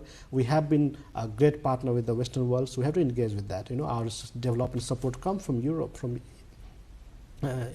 US or Japan, which is in the Western bloc. So I think one has to realize that, and whenever we have failed to realize that, Nepal has faced some challenges, instability. So have you failed it recently? I think we have failed recently. I mean, whenever we have not able to understand the geopolitics, when we are not able to understand our limitations and capacities, we have failed. Because theoretically we can engage with China, everyone is equal and all, but in practice it's not. Could you shed light on the odds for Nepal to independently move in its geopolitical, in its space? Does it have a space to independently align based on the interest that serves it best? Actually, I say Nepal is a small state, and many friends of us, they get offended. They say, oh, Nepal is a middle power. But for me, when we say state, it's a power. That is an indicator to calculate that. I only say they're a large and small state. There are three factors that we judge. One is the land. In terms of size, we are not very small. We are mid-range countries. In terms of military, we are weak. In terms of economy, we are not powerful. Politically or state capabilities. Some countries are very small, but they can produce the best thing, like Switzerland, Japan, and all. But we are not having that kind of efficiency or capable citizens. So in all these criteria, we are a small state. How do a small state behave in international system? In international system, a small state just want to survive. That is the first objective. Nepal always want to be on the global map. And they push for their national interest through international organizations or alliance, like United Nations, SAARC, BIMSTEC, and other institutions that we use to go further. Sometimes small states have lots of choices. if they are caught between two adversarial power, and Nepal is the classic case. We have China, India, big powers, but we are between two. So Nepal has the option to align with China or with India or remain neutral. And Nepal has done that. Sometimes Nepal has aligned with China and benefited, sometimes with India and benefited, sometimes they just remain neutral and they have benefited. So these are the beneficiaries. It has challenges because you're small, you can't position your interest independently because big powers, when they are discussing on a global table, when Trump is deciding on climate summit, they're not worried about our Mount Everest. When they're deciding any policy, they're not worried about Nepal. So it's very challenging for a small state to push for those kind of interest. But in spite of that, where Nepal has limited option, but since it is between two big powers, we have changed our sides and benefited. At times, we have taken a very strong stance, and that has benefited Nepal. I'll give you two examples. During 80s, 60s, when a state of Israel was formed, Nepal was the only country in South Asia that supported a state of Israel, where India and China did not support them. And we remained the only country for 30 years to support a state of Israel. And that's why Nepal and Israel have very special relations. At that time, all the different powers in the region were voting differently. Second is recent Ukraine. When India and China absent, Nepal stood with Ukraine. Our two big neighbors were on the other side, we were on the other side. And why we supported? Because Nepal is a small state, Ukraine is a small state. If you do not stand with Ukraine today, they will not stand with us tomorrow. And it also signaling that Nepal stands with a small state in global politics. So that was a clear stance. Second was that Nepal believe in peaceful resolution. Nepal believe in UN Charter. Nepal foreign policy based on Panchil, means non-interference, non-aggression. It's all Buddhism philosophy. So that was the criteria that Nepal stood. Even recently, when the US has changed its stand on 25th February 2025, US voted on the other side. Nepal still voted for the Ukraine. So in spite of when US voted on the other side, or India, China, we have taken a firm stand. So many times Nepal have taken a very firm stand. Many times we have taken right decisions. Many times we have changed our alliances to benefit. And one classic example, and I'll end there, is Mahendra Highway. If you go to East-West Highway, when you're driving, you'll say Nepal, US cooperation, then Nepal, other countries. The same highway is made by different countries. So during Cold War, Nepal was able to benefit from Soviet, US, India, China, and all the countries. So I think small states have opportunities if you are able to manage well. If you are not able, then you can be in a state of you can be in a state where Nepal is today. Let's quickly rewind to the latest movement that Nepal saw, very unprecedented for many, right? What is your observation? What has been your observation, Dr. Jaiswal? Because many believe it's become a playground of geopolitics. Was it a playground of geopolitics, or was it just a house in disorder? Are you talking about Gen Z? Yes. For me, it's internal issues, because I'm not a Gen Z. And before the incident, or you can say before the movement, I was not aware who are the leaders. I was not even aware who has organized it. But on Facebook, I saw that. And before that, social media was banned. And I was the one who was most affected, because I communicate with my office through social media. I run a think tank and I communicate with people around the world through social media. I do not have even your number, but we communicate through social media. So our way of communication was social media. I don't have many people's number around the world. So when that ban was there, it was not a ban on social media. It was a ban on my organization, my livelihood, my research, my way of thinking. I can't think when there is no phone. When I do not have cell phone in my hand, I think half. That is how I am there. Imagine the situation of Gen Z. They are born with cell phones in their hand. If you ask them 2 into 2, they will not be able to say. They will say, let me check. What is the capital of Nepal? They will check. How to go to New Road? They will check on Google Map. So that is the reliance. So that was not being able to understand by the old generation. I still call many people, sir, I've sent you the WhatsApp message to join an event. They say, oh, can you please call me? So they are from that generation. They want you to call for an invitation, but I feel disturbed when someone calls me. I want them through email or WhatsApp and I respond. So there is a differentiation. So when that ban was there, that was the first frustration came from there. But why there was a ban? Because of the videos that emerged, which was on corruption, lack of governance, and that frustration was there. Not today; it has accumulated since since democracy, in different form. So I think it's a genuine movement. People were really frustrated. Even today, you go to different places; they are very frustrated. Look at the abuses they bring for the leaders, the hatred for political parties. These are very genuine, and that has brought people on the street. As I told you, I don't know any leader, but I said, yes, let's go. I was planning to go there, but everything happened before that. So there is strong anger among the people, very, very strong. Maybe we who do not interact with common people, or who are in Kathmandu might have a small anger. People who are in villages who have to struggle for every basic need, they have a major anger. Maybe our media have not able to reach there. And our institutions, our media, our political parties, our civil society were not able to address those demands. So you say it's a vent more of internal disorder rather than a geopolitical play. Of course. Right. Okay. So let's get back to the global picture, Dr. Jaiswal, because every transition produces winners, right, and also losers, and sometimes unintended victims as well. This is around which we are having this discussion. So, back to my question, what is the biggest miscalculation at this point of time that the major powers are making right now?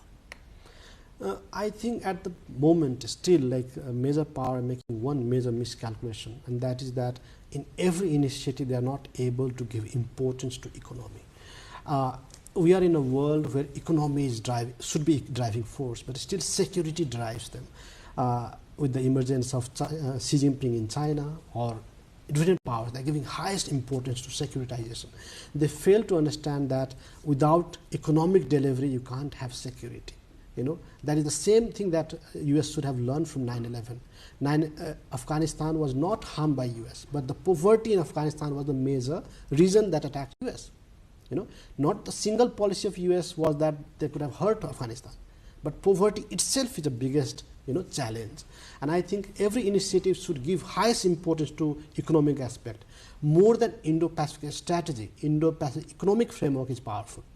More than any initiative, economic component are there, because countries around the world have extreme pressure from youth, from unemployed people for opportunities, and the youth around the world are putting immense pressure. In the past, my father was not aware what is happening in US every day, but today if US launch a new iPhone, at the same time I can watch it live, and my son can watch a new car being launched in US and some best hotels of Italy. So people in Nepal, they're watching the same thing, all those developments in Nepal, in Africa, China, India, US. The youth around the world at the same time are having new aspirations, new desire, new dreams. Not that American have better dream and Nepalese. No, Nepalese youth and American youths, the dream of both the youth are rising at the same time. So there is intense pressure on the government of Nepal, government of US, government of China, every government to deliver. Now, US might have the capacity, China might have capacity, Russia might have, Nepal might not have the capacity to deliver in that sense, and that will bring frustration, that will bring anger, there will be chaos, insecurity. I think that is most important. I think poverty, giving food, security, climate change, all these are very, very important. So that's why in this modern era, non-traditional security threats are more important than traditional security threats. But still, the world is spending more on traditional security threats, less on non-traditional. Mm-hmm. What if this competition intensifies and wouldn't hold, right? Who pays the first price? I think the sad part is the weak, the vulnerable, are the one who pay the price. We know how Second World War happened, but who paid the price? It's the small states, the small powers. Obviously, big destroyed for their own fault. But in this complex situation, in a war, some people who are not even part of that also has to pay the price. So I think if you make a mistake, if you pay price, I think a small price, even if it is huge. For me, someone who has not been part of that war, part of that chaos, and if they have to pay even a small price, that is a big price for me. So I think in every chaos, it's a small state, it's vulnerable communities are the one who has to pay the huge price. And what does responsible leadership look like at this point of time, Dr. Jaiswal? I think the responsible leaders should think of the people. In the past, it was the ruler, it was the party, it was the state that was most important. Now we should realize that if there are no people, what will we do with the state? So that is where we have to transform ourselves. The state should not derive the policies. It's the people who should drive the policy of the state. And who right now needs to change course? How urgently? I think every one of us, because as I said, in this very complex world, each one of us have stakes and each one of us can have an impact. I mean, if I as a researcher change, if you as a media bring issues, if all of us work together, that can bring a change. Not only, in the past it was top to bottom, now it's different in a different form. So each one of us, if you work in that direction, if you correct the mistakes, if you really challenge those who are going the wrong direction, I think that they will be able to make. History has a way of clarifying what leaders could not, right, or would not see at a time. When historians look back at this particular decade, what decision or failure to act do you think they will judge most harshly? I think the most would be like, it's very devastating the way US had withdrawn from climate change. I mean, that is something that the world has to come together. I mean, climate change is real, and this is something that impacts everyone. And when we are struggling around with different issues, obviously we can do that, but something that should come together is climate change, which I think we have not been able to take right steps. It's a very small paces that we are taking. I think in the past we'll regret that when we're talking about small issues, we miss the bigger questions and the bigger issues, that is climate change. And especially we in Nepal should raise it strongly, because what is happening at the moment is that people are talking about drowning islands. But what makes that island drown? What makes the sea level rise? It's the melting of our glaciers, melting of our snow-capped mountains. So they are looking at the effect, they're not looking at the source. So world has to look up to the mountain to stop that climate change. That will have an impact there. And if we have a clean environment, we'll have healthy population, good food. If you have good food, we'll have better mind to think. If you have better mind to think, we'll have better world to see. So I think first we have to start from the reverse order, that when we got this planet Earth, we got it as a beautiful planet. We are the one who have destroyed it. We should go in reverse. Thank you, Dr. Jaiswal. Thank you for sharing your valuable time, coming over and helping us unpack these very, very life concerns. Thank you for having me. Thank you so much. It was a pleasure having you in our show. Today we examine these very shifts, not from the traditional centers of power, but from the regions where their consequences are mostly deeply felt. I'm joined by Dr. Pramod Jaiswal to unpack what this new geopolitical moment really means. What this conversation underscores is that global power is not just shifting, it's being contested, redefined, and tested. The choices made now by major powers and smaller stakes alike will shape not only the international order, but its stability. For regions like South Asia, this moment is less about alignment and more about judgment. How to navigate pressure without losing agency. That's where we leave it today.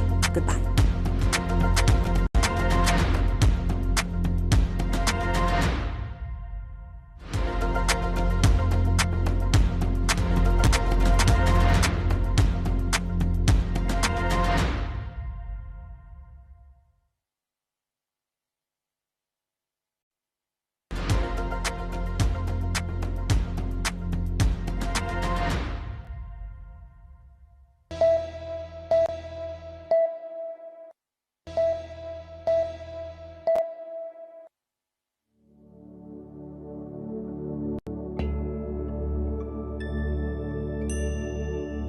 Kathmandu has long been known as a place where natural beauty, history, culture, and spirituality come together in remarkable harmony. Rising above the western side of the valley stands Swayambhunath, one of Nepal's most revered and ancient sites.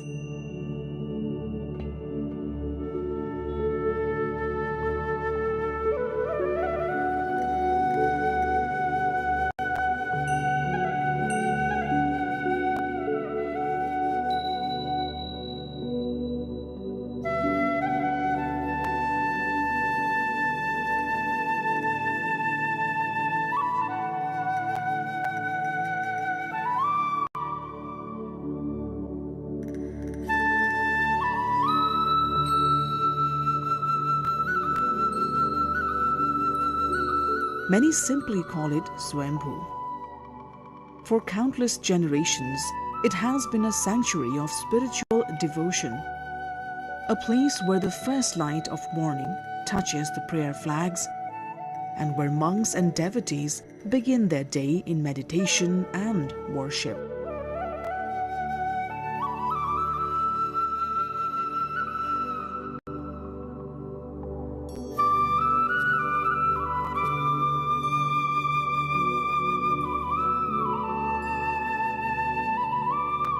Swambhu is cherished by Buddhists from all over the world, yet it holds equal significance for many Hindus.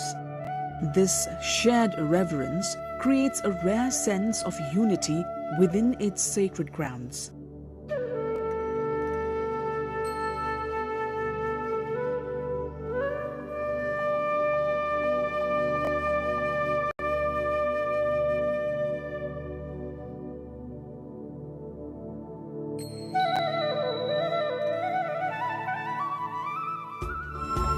The origins of Swambhunath stretch back at least 2.5 millennia.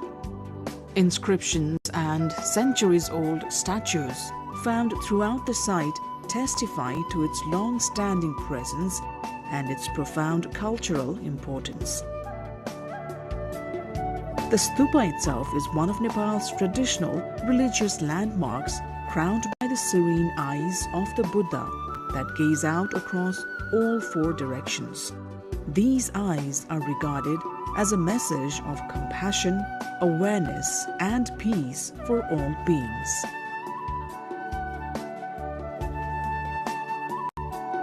For Buddhists, the stupa and its symbols become a guide toward understanding the teachings of the Buddha.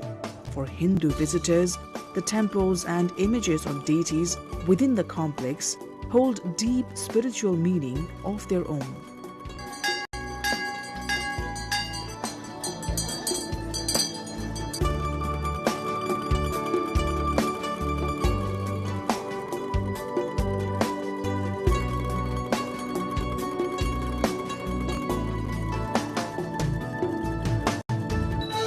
In 1989, Swambhunath was formally recognized by UNESCO as a World Heritage Site, an honor that elevated Nepal's cultural identity on the global stage and helped protect this extraordinary place for future generations.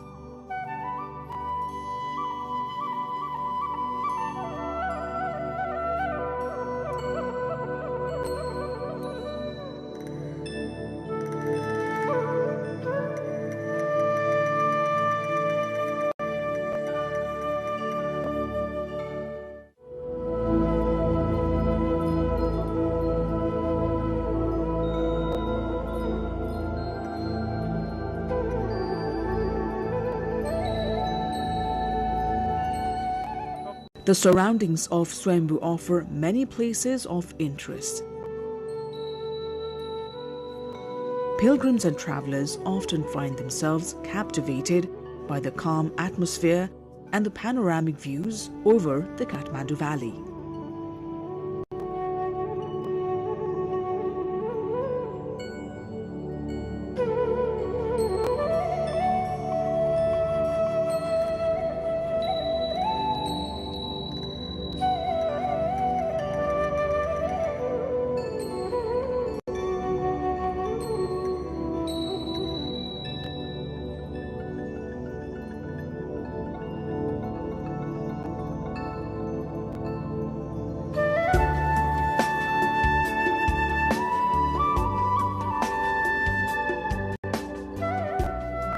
The architecture of the complex reflects a graceful blend of Nepali and Tibetan influences. The stupa follows ancient Nepali design traditions, while the monasteries and retreat houses that surround it reflect elements of Tibetan craftsmanship. These two styles together give Swambhunath a distinctive character found nowhere else.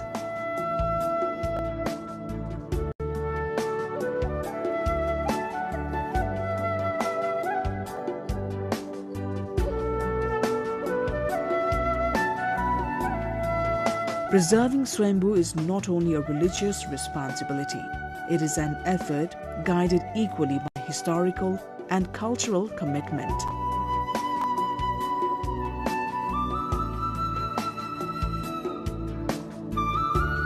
The temples, statues, and inscriptions within the complex carry stories that span centuries.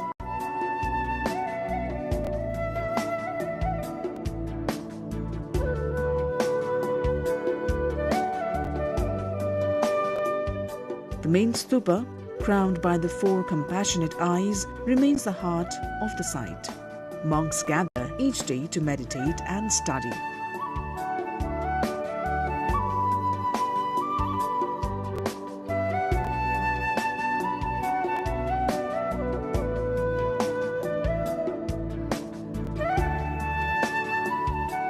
Within these halls, elaborate paintings and sacred sculptures portray episodes from the life of the Buddha and remind visitors of the spiritual traditions that continue to flourish here.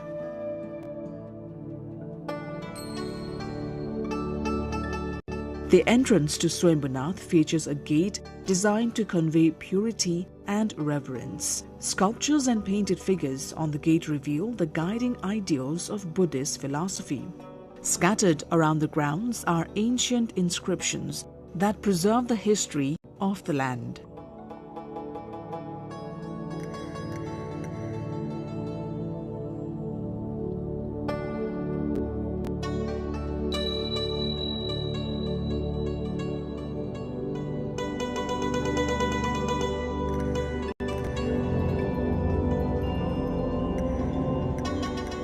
Statues of various Buddhas stand alongside images of Parvati and Shiva, creating a space where cultural diversity and shared devotion coexist with harmony. Swayambhunath is one of Nepal's most visited destinations. Its landscapes, spiritual gravity, and cultural richness draw people from around the world. Each year, millions of visitors, both local and international, climb the steps leading toward the stupa.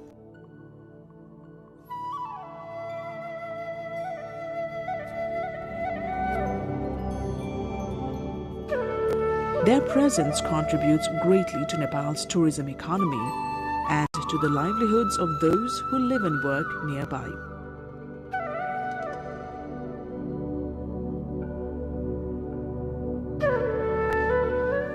Quake of 2015 brought significant destruction to Swayambhunath. Several structures collapsed and many priceless sculptures were damaged.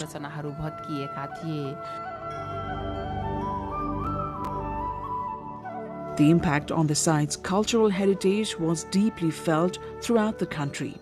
Yet, the response to this tragedy revealed the strength of the community.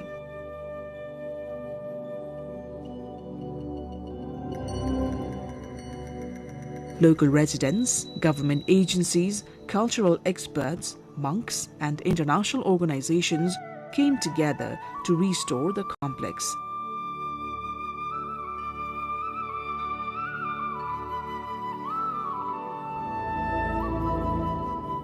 The rebuilding process became more than a physical reconstruction. It became a spiritual effort guided by devotion and the hope of preserving peace and compassion for future generations. Today, visitors find improved pathways, restored shrines, and safe spaces from which to explore the site. Nearby, guest houses and small hotels offer comfortable places to stay for those who wish to spend more time experiencing the surroundings. For many, Swayambhu is not only a religious landmark but a symbol of introspection and inner calm. The peaceful environment encourages reflection. The sacred presence of the stupa gives visitors a sense of quiet strength.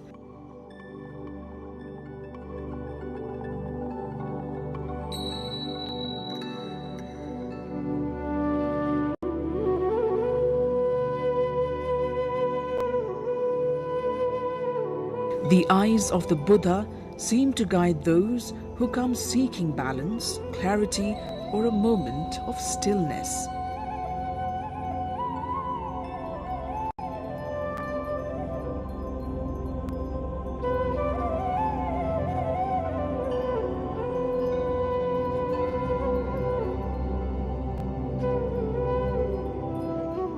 As the sun rises, its light glimmers on the golden pinnacle of the stupa. And as the night falls, the view of Kathmandu from this hilltop feels almost otherworldly, as though the city below is touched by a gentle glow. Swayambhunath continues to stand as a reminder of the spiritual harmony that has shaped Nepal for centuries. It invites every visitor to pause, to breathe, and to discover a deeper part of themselves.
Welcome to another episode of The Hinterlands on NTV World. This weekly show brings together stories from the hinterlands of Nepal, takes you beyond the cities and highways into the heart of Nepal's rural landscapes. I am Rosina Rai and we will be leading you into this journey every week. We begin in Okhaldunga's historic Toksar area, once a thriving center for coin minting in eastern Nepal. Today, this site of rich heritage stands in a state of neglect. The remnants of stone frames used in coin production, traces of copper processing, and scattered old coins quietly reflects a legacy that awaits preservation and recognition. यो डोली पैसा यस्तो डोली पैसा काट्थे अरे पहिला काटिन्थ्यो अरे यस्तो ढुङ्गा यो पन्ने गर्ने जस्तो पैसा अहिले देखाइमा यस्तै छ यो अहिले टक काट्ने ठाउँमा यहाँनिर यस्तो पैसा काट्थे अरे टक काटेर भन्छन् डोली पैसा पनि अरे नाम पनि टक्सर रहेको. The Toksar area, traditional facility of minting coins in eastern Nepal's Okhaldunga district, stand as a silent witness to the nation's rich history of copper coin production. However, this historically significant site has long been neglected. 4 years ago, the local government constructed a protective wall to support preservation efforts. Since then, no further conservation or construction work has been carried out. Despite its clear historical and archaeological importance, meaningful preservation initiatives have largely stalled. Once a thriving hub where raw copper was carefully transformed into doli paisa or coins, Toksar now awaits proper protection and restoration. Stone frames once used for shaping coins still remain, while processed copper on the ground serve as enduring traces of a craft that once sustained entire generations. According to locals, copper extracted from Jantar Khani was transported to Toksar, where it was fashioned into four-sided flat coins. डोली पैसा काटेको कहीँ के भेटिन्छ देखिन्छ त्यो पाइयो त्यहाँदेखि गएर चाहिँ यो पत्र बाटाका छेउनेरि त्यो पैसा काटेको ली भन्थे के अरे किट भन्थे त्यो किट पाइएको अनि त्यहाँदेखि आएर चाहिँ यहाँ ढुङ्गाहरू पनि मजाले खोपेर बनाएको र कुनै यसो पैसाको आकारका चाहिँ ढुङ्गा पनि बनाएकाले त्यही चाहिँ देखियो अहिले हाल. Over time, the site evolved into a well-organized industrial center, maintaining strong trade connections with Kolkata, Darjeeling, Siliguri, and Bhutan. It functioned as a key hub for both mining and artisanal production. Even today, some of these coins are preserved by elderly villagers, offering a tangible link to the past. Preserving Toksar is not merely about protecting stones and metal. It is more about honoring the skills, labor, and legacy of the generations who contributed to Nepal's cultural and economic heritage. Without immediate action, the remaining artifacts and evidence of this once vibrant craft are at risk of disappearing forever. From heritage to hospitality now, we move to Dhankota district, eastern part of Nepal, where a unique cultural experience is taking shape. The At Paharia Community Homestay offers visitors more than just a place to stay. It offers a chance to live and connect with tradition, cuisine, and local life. A unique cultural destination nestled in the rural landscape of Dhankota, Nepal, where visitors do more than just stay. They immerse themselves in the deeply rooted lifestyle of eastern Nepal. In recent years, the community homestay operated by the At Paharia community in Saule Sipting has emerged as a hub for culture, traditional cuisine, and sustainable tourism. Currently managed through the active involvement of 5 households, the homestay plays a vital role in preserving the identity and heritage of At Paharia people while promoting local tourism. Guests are served locally grown rice, lentils, and vegetables along with distinctive traditional dishes such as wachipa, dule achar, pico, selroti, the traditional drink called tongba, and radish pico. Special festive delicacies during Wadang meat, combined with pork, local alcohol, and seasonal harvest, further enrich the cultural experience. Beyond cuisine, the local way of life itself. Beyond cuisine, the local way of life serves as a major attraction for the visitors there. Visitors can actively participate in traditional practices such as making leaf plates called duna topari, weaving mat or gundri, and crafting household items from natural materials. These hands-on activities add a meaningful and memorable dimension to the visit.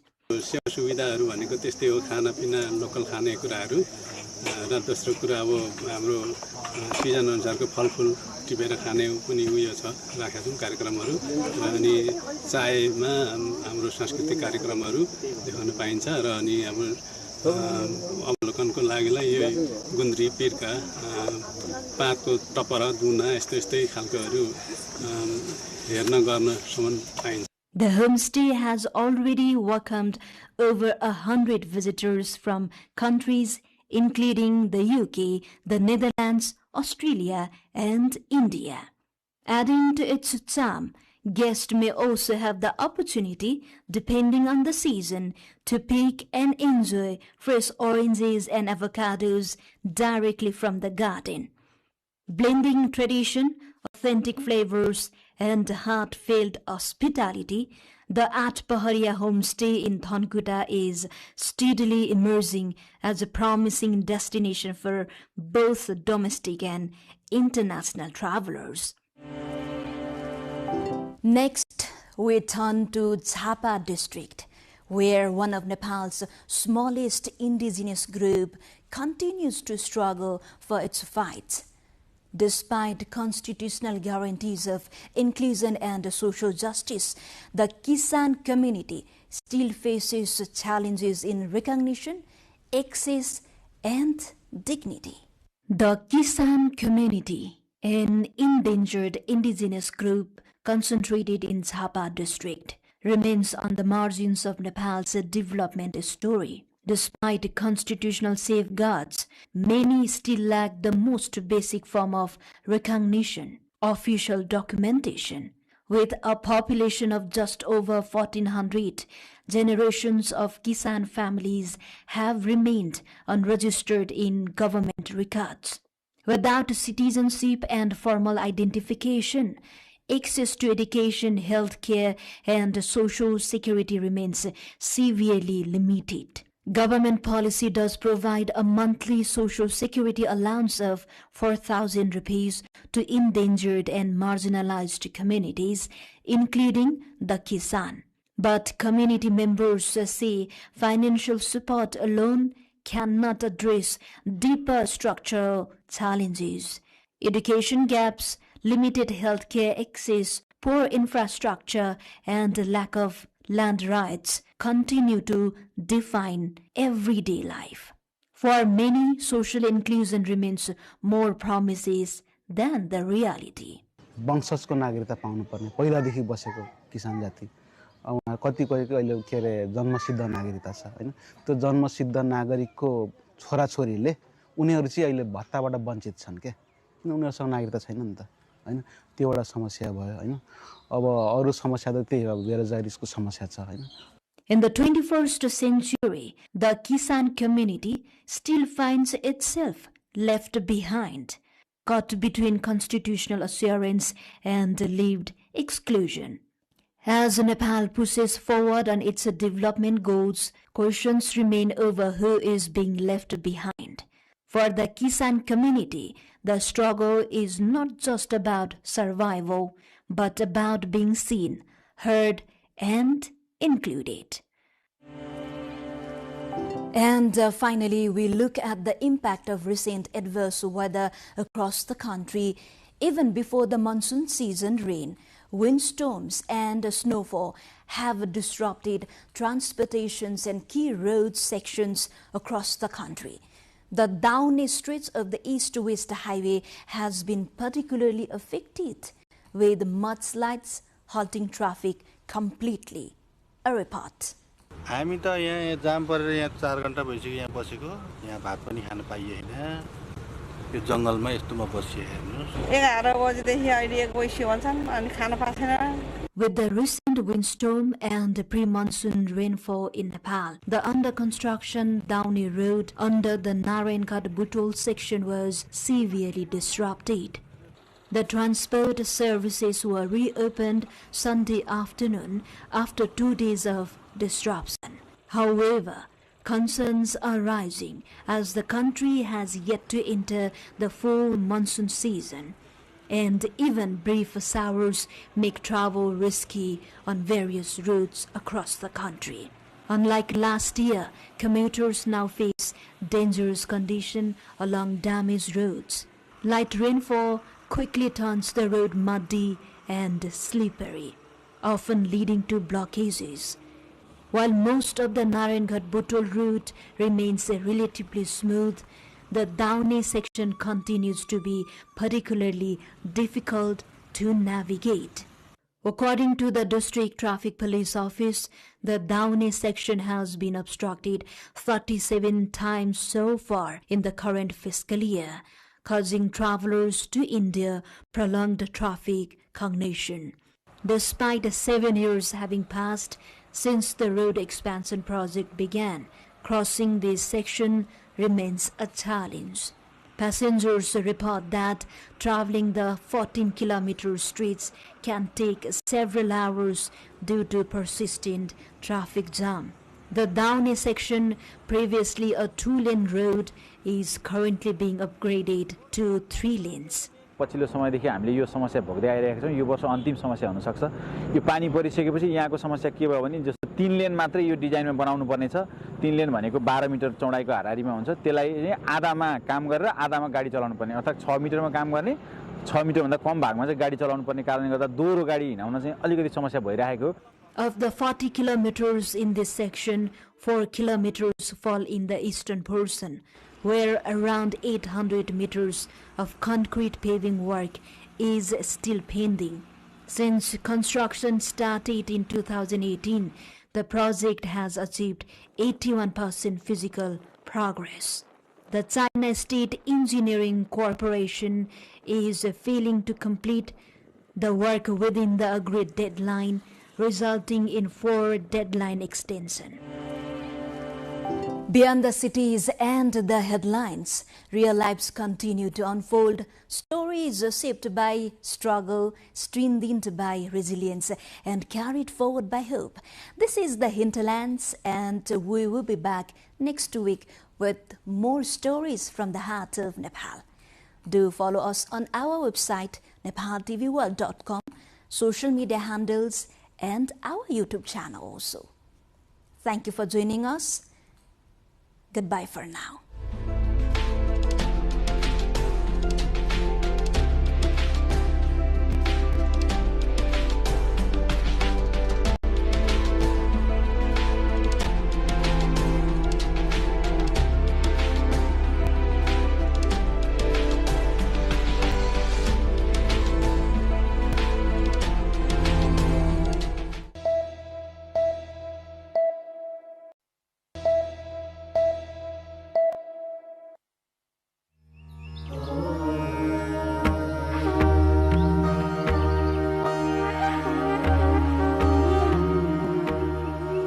Pashupatinath is located in the eastern part of Kantipur city, approximately 5 kilometers away from Bagmati River. During the Lichavi period, the area surrounding Pashupatinath was known for animal rearing. This region includes Duwasthali, Guveshwari, Gaurighat, Chaba Hill, Ganesh Than, and Kotuwali, all of which are part of the Pashupatinath area.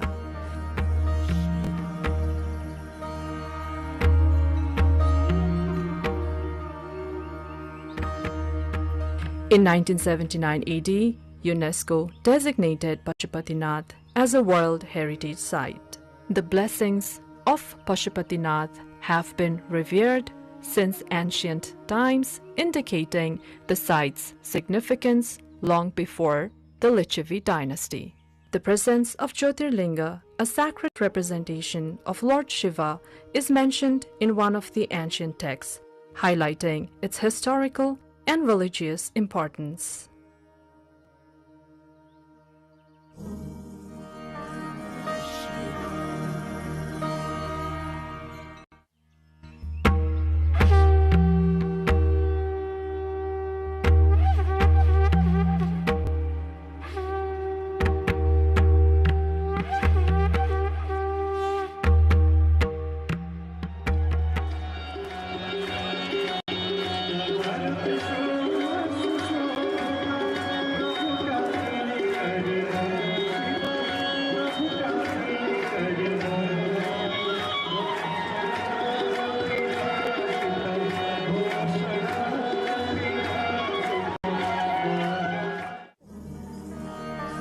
In the Gopal Raj dynasty, King Supuspadev described Pashupatinath as Varna Vyavastha. Following Supuspadev, every subsequent king incorporated the name of Pashupatinath within their own names. King Vaskar Dev offered 3 kosh to Pashupatinath, Brishdev presented a Trishul, Dharmadev contributed a Brishjos, and Narendra Dev offered various kosh made from different materials. Finally, Jayadev offered a lotus to Pashupatinath.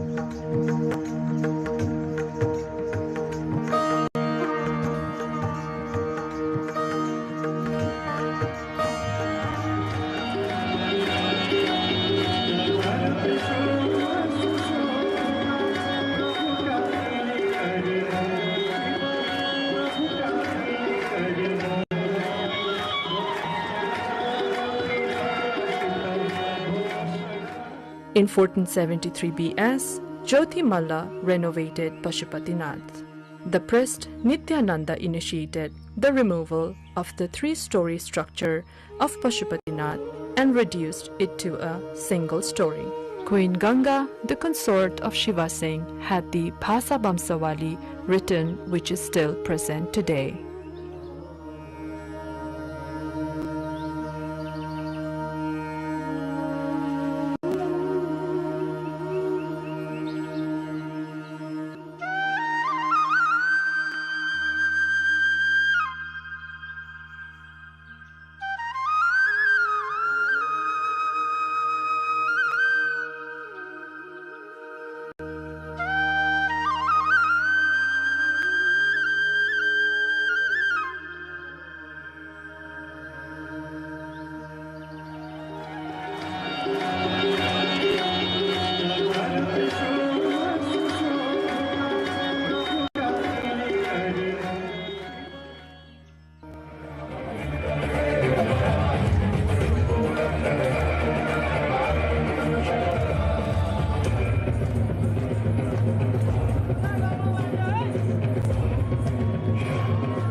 During the Malla dynasty, the offerings made by the kings to Pashupatinath can still be seen today.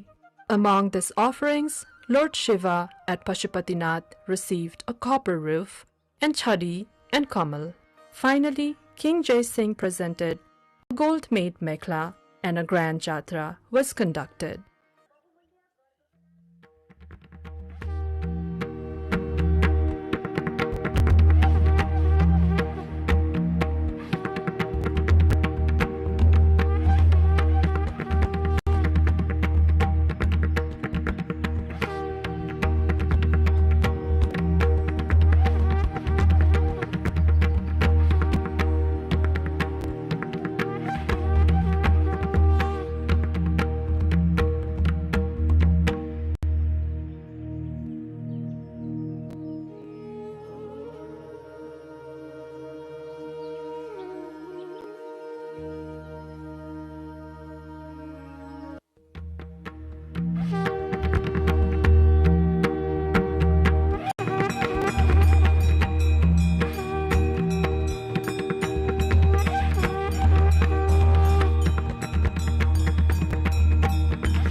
The temple's extraordinary design is attributed to the cumulative contributions of successive kings, each leaving their mark by adding distinctive elements to its architecture. This rich history of royal patronage is a primary factor contributing to the exceptional and intricate design of this revered temple.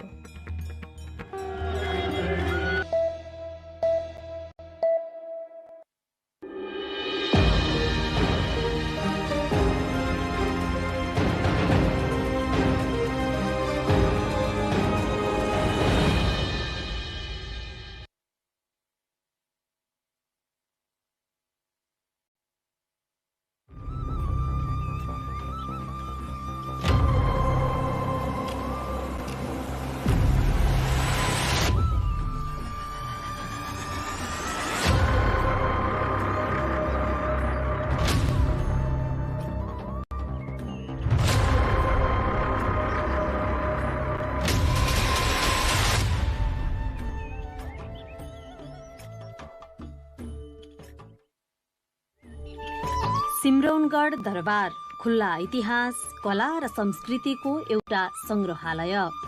इतिहास, सभ्यता र कलाको रहस्य बोकेको सहर सिमरौनगढ। एउटा छुट्टै इतिहास रच्न सफल सहर सिमरौनगढ।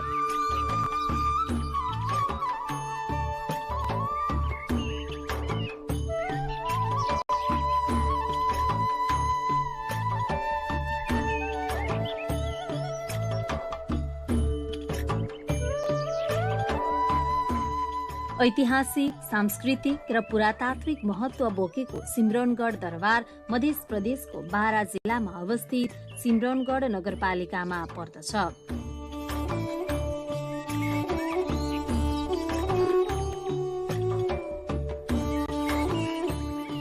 बारा जिल्लाको सदरमुकाम कलैयाबाट 20 किलोमिटर दक्षिण पूर्वमा रहेको सिमरौनगढ नगरपालिकाको कार्यालयबाट करिब 500 मिटर दक्षिण पश्चिम गएपछि सिमरौनगढ दरबार पुग्न सकिन्छ।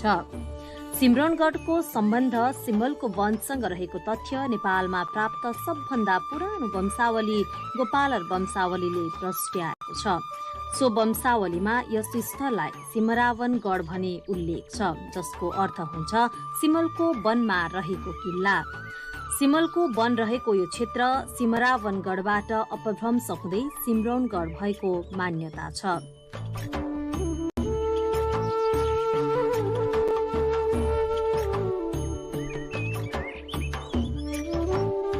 यो सिमरौनगढ नाउँ भने यहाँ पहिले सिम्बलको खाली रुख यहाँ सिम्बलको थियो। यो सिम्बलको वन भन्नु पर्यो नि, यहाँ सिम्बलको वन थियो पहिले। यसको माझमा बीचमा नि यो गढ थियो, किला थियो। यो गढ, त्यस कारणले सिम्बलगढ भनेर अपभ्रंश भई आएर सिमरनगढ भन्ने हो। यसको सिम्बलगढको अपभ्रंश हो यो सिमरनगढ।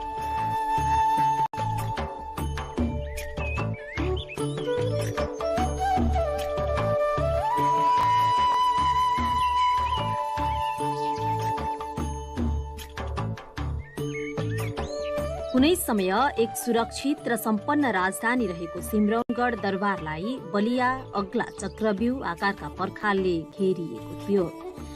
तत्कालीन राजा वीरेन्द्रबाट यस क्षेत्रको अवलोकन पश्चात पुरातत्व विभाग र इटालियन सरकारको तत्वावधानमा सिमरनगढको उत्खनन गरियो। उत्खननका क्रममा कर्णाटकालका पुरातात्विक, धार्मिक, सांस्कृतिक अवशेषहरू फेला पर्यो। सिमरनगढका पुराना अवशेषहरू आज पनि यत्रतत्र पाइन्छ। यहाँ डढेको चामल, माटोका भाँडा बर्तन, गरगहनाहरू पाइन्छ।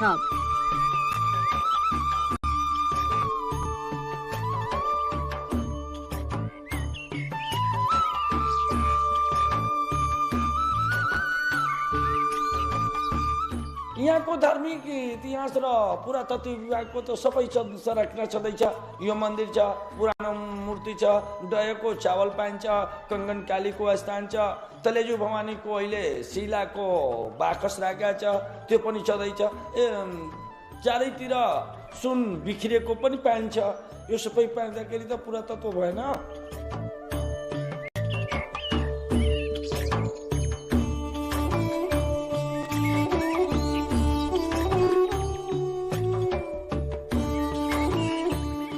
यस क्षेत्रको कचरवा गाउँमा माकराकृतिको टुटी भएको धारो, हरिपुर गाविसमा रहेको ढुङ्गाको बाकस निकै रहस्यमय छ।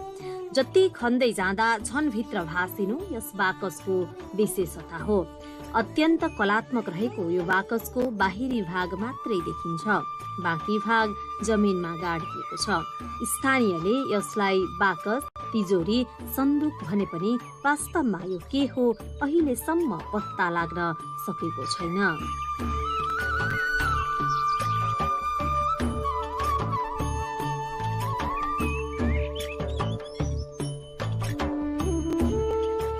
वो जमाना के शिवाजी महाराज के दरबार के तिजरी है, पत्थर हो, राज उल्टन हो गए, पत्थर हो गए, ताला कुंडी सब बंद बा, में ताला बा, कुंडी बा, सब सहित बा।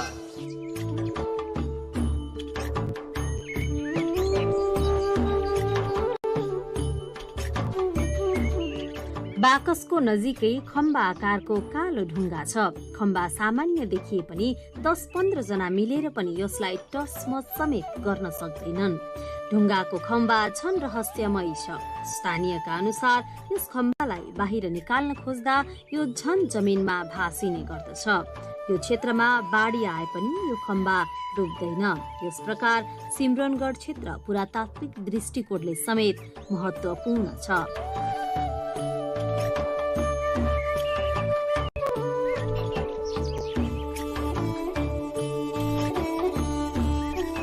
सिमरनगढको सांस्कृतिक सम्पदाको दोस्रो स्थानमा यहाँका मन्दिरहरूलाई लिन सकिन्छ। सिमरनगढको बीच भागमा स्थापना गरिएको कंकाली मन्दिर ईंटद्वारा निर्माण गरिएको शिखर शैलीमा छ।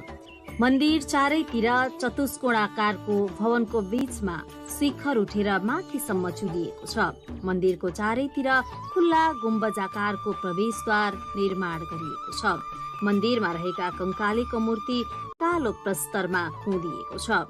मूर्तिको गोलाकार अनुहार, ठूला आँखा, पुष्ट छातीले त्यस बेलाको विशेषतालाई दर्शाउँछ। देवीको गालामा हार, कानमा गोलाकार कुण्डल, कम्मरमा हार जडेको च्याप्टो पेटी छ। शान्त सौम्य मुद्रामा रहेको यो मूर्तिले कलामा छुट्टै स्थान ओगटेको छ। यो सिमरनगढ भनेको कंकाली स्थान जो कि दुनियाँको सबभन्दा शक्तिपीठ राम्रो जहाँ बलि नै चढ्दैन। यो श्री कङ्कालीमा सबै शक्तिपीठमा बलि चढ्छ, तर कङ्कालीमा स्थानमा बलि चढ्दैन। त्यस्तो विशाल मन्दिर, अनि यस्तो विशाल मन्दिर राम जानकीको मन्दिर यहाँ दुईटा छ। अनि यसको अलावा पनि यहाँ नानदेवले यानि कि 1097 इस्वीमा सिमरौनगढलाई राजधानी बनाएको यो नानदेव हो। नानदेवको 7औं पुस्ता जग्गा त्यसमा हरसिंहदेव, गङदेव, रामदेव सबै 7औं पुस्ता हो। अन्तिम पुस्ता चाहिँ हरसिंहदेव हो। हरसिंहदेवको पालामा ग्यासुद्दिन तुगलकले यहाँ आक्रमण गरेर सबै ध्वस्त पारिदिएको थियो। यस्तो यस्तो पूर्वाधारहरू छ, तैपनि हाम्रो सिमरौनगढमा कसैको नजर छैन। यहाँ त म भन्छु कि यसलाई विश्व सम्पदा सूचीमा राख्यो भने सबभन्दा राम्रो हुन्छ। यहाँको नेताहरूले यसै माध्यममा भन्छु कि सिमरौनगढलाई विश्व सम्पदा सूचीमा राख्नु जरुरी छ।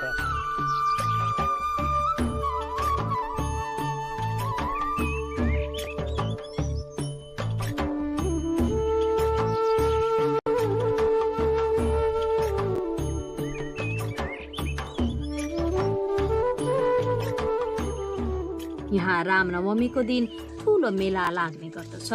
सामान्य रूपमा भक्तजनहरू आउने क्रम दिनहुँ नै रहन्छ। अहिले पनि यो क्षेत्रमा कङ्काली माताको ठूलो महिमा छ भनिन्छ। त्यसै गरी चिताएको फल देवीले पूरा गर्छिन् भन्ने जनविश्वास समेत रहेको छ।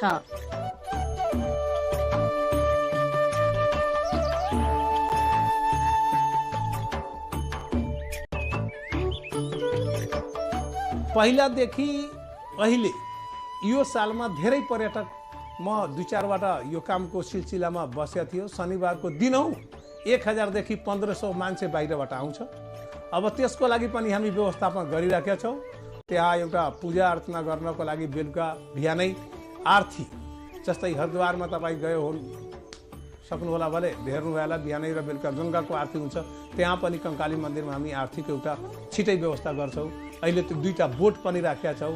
मान्छेहरू पर्यटक आउँछ भने त्यसलाई घुम्नको लागि, त्यो पानीमा विहार गर्नको लागि, राम्रो वातावरणको लागि आउँदो दिनमा एउटा स्टिमर किनेर त्यहाँ राख्ने हामी पनि प्लानिङ गरेका छौँ।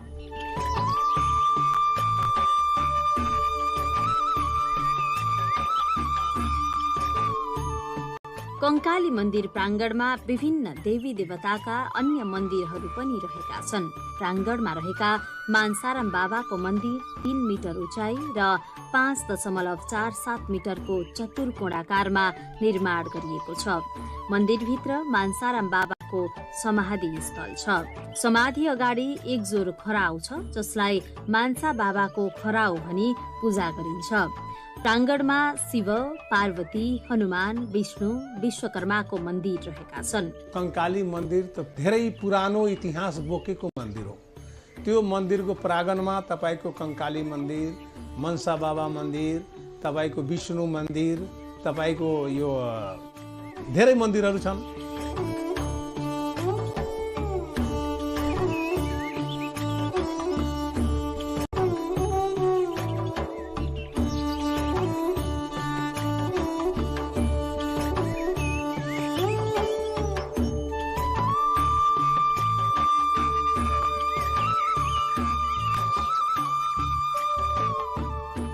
कङ्काली मन्दिरदेखि करिब 1.5 माइलको पश्चिम दूरीमा रहेको छ रानीवास, जहाँ राम जानकीको मन्दिर छ।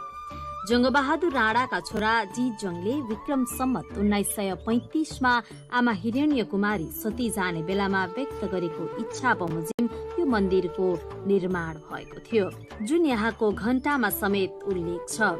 मूल मन्दिर भने 3 तहको पेटी माथि बनेको छ। मन्दिरभित्र राम, सीता र लक्ष्मणका धातुका प्रतिमाहरू प्रतिष्ठापित छन्। अगाडि जङ्गबहादुर, हिरण्य कुमारी लगायत परिवारका सदस्यहरूको प्रतिमा रहेका छन्।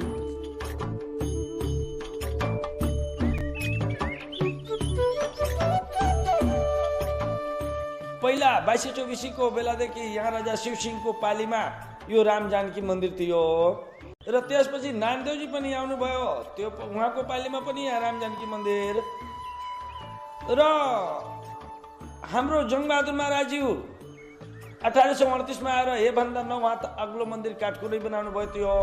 त्यो प्रमाणै छ, आजसम्म इटमा लेखेर राखेको छ। र त्यसपछि 1935 मा हाम्रो जङ्गबहादुरको कान्छो छोरो जितजङ भनेर उहाँले नै बनाउनु भएको छ। उहाँको शिला यो जङ्गबहादुर महाराजको हो। उहाँको पत्नी, 2टा छोरी र एउटा कान्छो छोरो।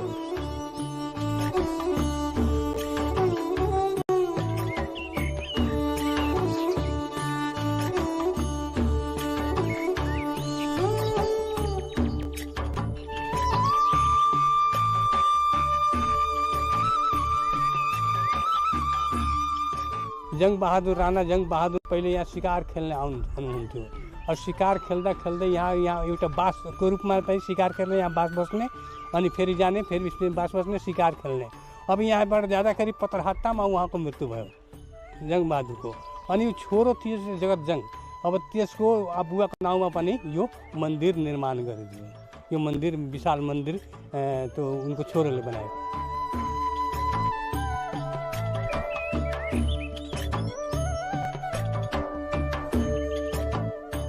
मन्दिरको प्राङ्गण वरिपरि 2 तलामा चतुष्कोणाकारका धर्मशाला बनेका छन्।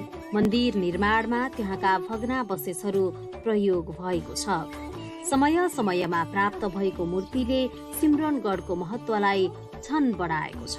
यहाँका मूर्तिकलाका रचनाहरूले सिमरनगढको सांस्कृतिक समृद्धिलाई पुष्टि गर्दछ।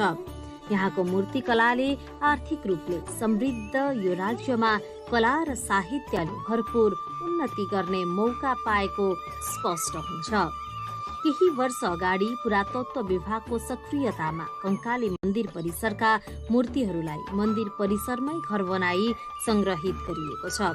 त्यसै गरी सिमरनगढका केही मूर्ति र दरबारका अवशेषलाई राष्ट्रिय संग्रहालय छाउनीमा संग्रहित गरिएको छ। सिमरनगढको तोरणद्वारको टुक्रा संग्रहालयको भित्री गेटमै राखिएको छ। यस क्षेत्रमा अनेकन पोखरी र इनारहरू रहेका छन्, जसमध्ये इसरा, झरौखरा, राजाबादा, मनहरवा, आमवा, हथाइया प्रमुख छन्। इसारा पोखरी कंकाली मन्दिरको अगाडि छ। यो पोखरीको नाम राजा शिवसिंहकी रानी इसाराको नामबाट राखिएको छ।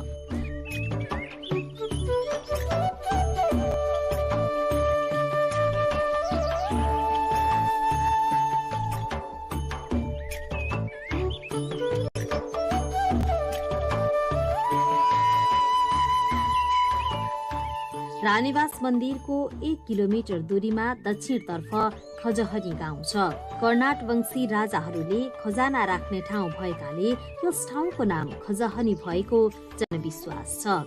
सो ठाउँमा अहिले पनि खेत, कुलो, माछा पोखरी खन्ने क्रममा पुरातात्विक वस्तु तथा मूर्ति भेट्न सकिन्छ।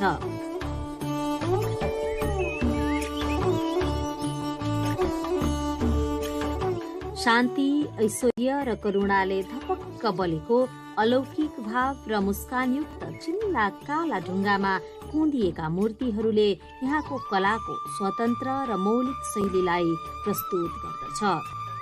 मूर्तिमा पाइने आवरण र आभूषणले त छन् भक्ति रस र सौन्दर्य रस प्रदान गराउन सफल छ। मूर्तिहरूमा भाव अभिव्यक्तिको जुन मार्मिकता प्रदर्शित छ त्यसको जति प्रशंसा गरे पनि पूर्ण हुँदैन।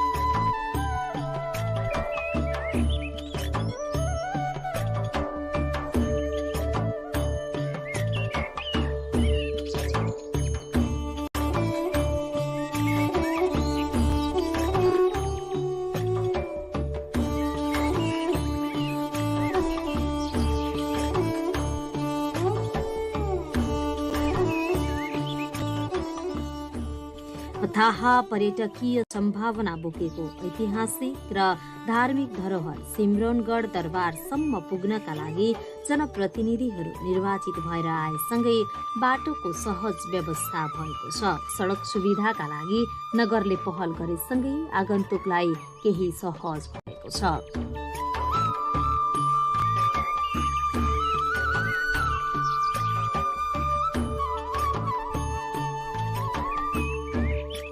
मन्दिरको फुटपाथ निर्माण गरिराखेका छ। मन्दिरको फुटपाथ निर्माणमा तपाईको ब्लक लगाएर त्यो सौन्दर्यीकरण मन्दिरको भविष्य बाहिरबाट जुन पर्यटक आउँछ त्यो राम्रो कसरी हेर्न सकिन्छ, त्यसको आउने जाने केही कठिनाइ हुँदैन, त्यहाँ बस्नको लागि आउने जाने हेर्नको लागि त्यो कंकाली मन्दिरमा गरिरहेका छ।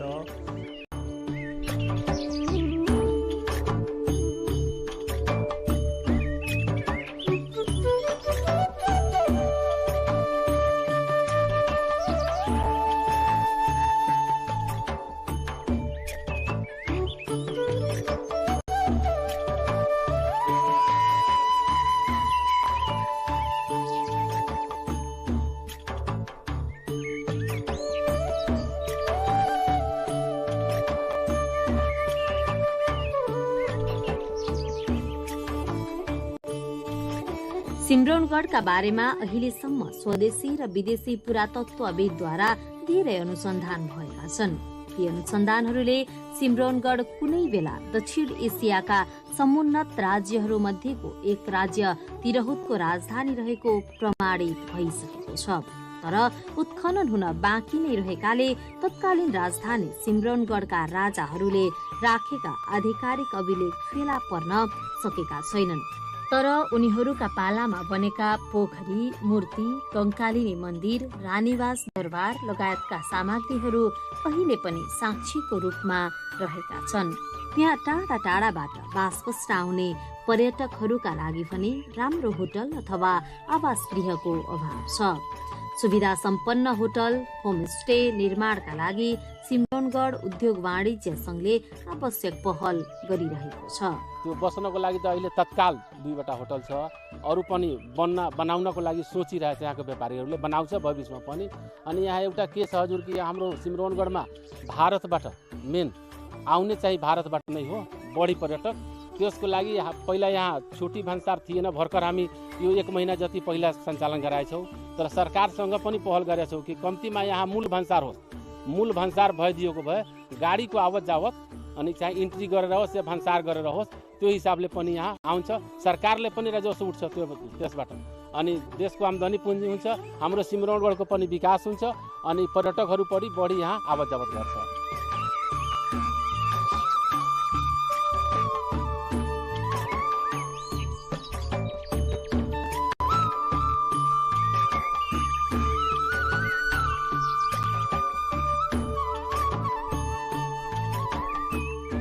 यस क्षेत्रको संरक्षण र प्रवर्धनका निम्ति बृहत योजनाको आवश्यकता देखिन्छ।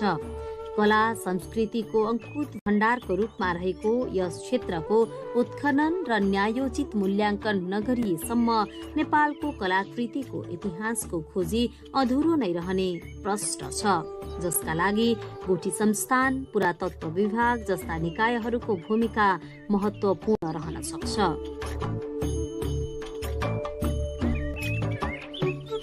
सिम्रौनगढ उद्योग वाणिज्य संघबाट पनि यसमा देशमा अनि पर्यटक मन्त्रालयमा पनि हामी पठाएछौँ कि यहाँ जसरी भए पनि यहाँको पहिला हाम्रो सिम्रौनगढमा सबै सम्पदा छँदैछ, तर तिनीहरू लोप हुँदैछ।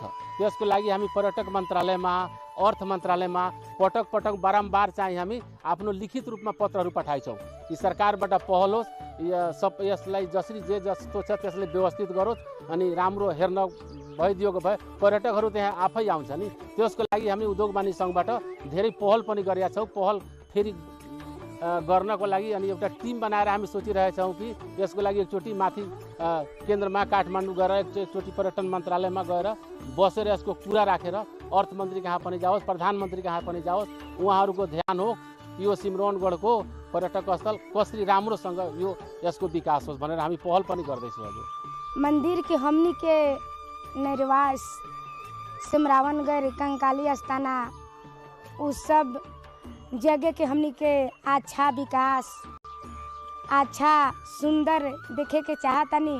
काहे तो मंदिर मैठबा इतना दिन से अभी नहीं सही बनी।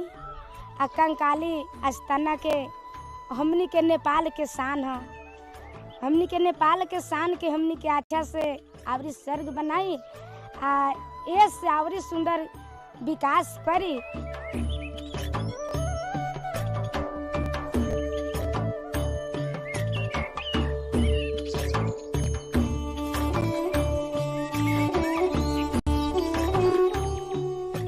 ऐतिहासिक, सांस्कृतिक र पुरातात्विक महत्व बोकेको सिम्रोनगढको संरक्षण र प्रवर्धन पक्ष केही कमजोर भने अवश्य छ। तर समग्र मिथिलाको कला संस्कृतिको परिचय दिन सफल यहाँका पुरातात्विक सम्पदाहरू संरक्षणका लागि मध्य प्रदेश सरकारले रकम नै विनियोजन गरेर काम सुरु गरेको छ। बृहत गाउँ पर्यटनको सम्भावना बोकेको यस क्षेत्रको बहुमूल्य वस्तुलाई साँच्चै मूल्यवान बनाउन प्रदेश सरकार लागि परेको छ। मर्मत सम्हारको अभावमा मन्दिर जीर्ण बन्दै गइरहेका बेला प्रदेश सरकारले गरेको यो पहल र प्रयास साँच्चै प्रशंसनीय छ। मानव अतीतलाई छातीमा समेटेर ऐतिहासिक धरोहरलाई सुरक्षित राख्न सफल सिम्रोनगढ दरबार घुमौं, Madhesh चिनाऊ।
Heaven above and angels below. This is the essence of Ruby Valley. Nestled in the northern part of Nepal's Dhading district, Ruby Valley is a hidden jewel surrounded on all sides by majestic mountain ranges. The landscape here is a feast for the eyes. White rhododendron blossoms paint the hillsides and sprawling rice fields shimmer under the sunlight. At about 300 kilometers from Kathmandu, the valley is a serene retreat rich in culture, tradition, and natural beauty. Reaching Ruby Valley involves a remarkable trek that starts with a scenic journey from Kathmandu through Nuwakot and Rasuwa, winding towards the base of Ganesh Himal, the towering peak that watches over this land. The trek leads through dense pine and oak forests, terraced farmlands, and vibrant local villages like Tipling, home to the Tamang community. These people live in harmony with nature, cultivating crops and raising livestock while keeping their rich traditions alive, welcoming visitors with warm hospitality and cultural performances.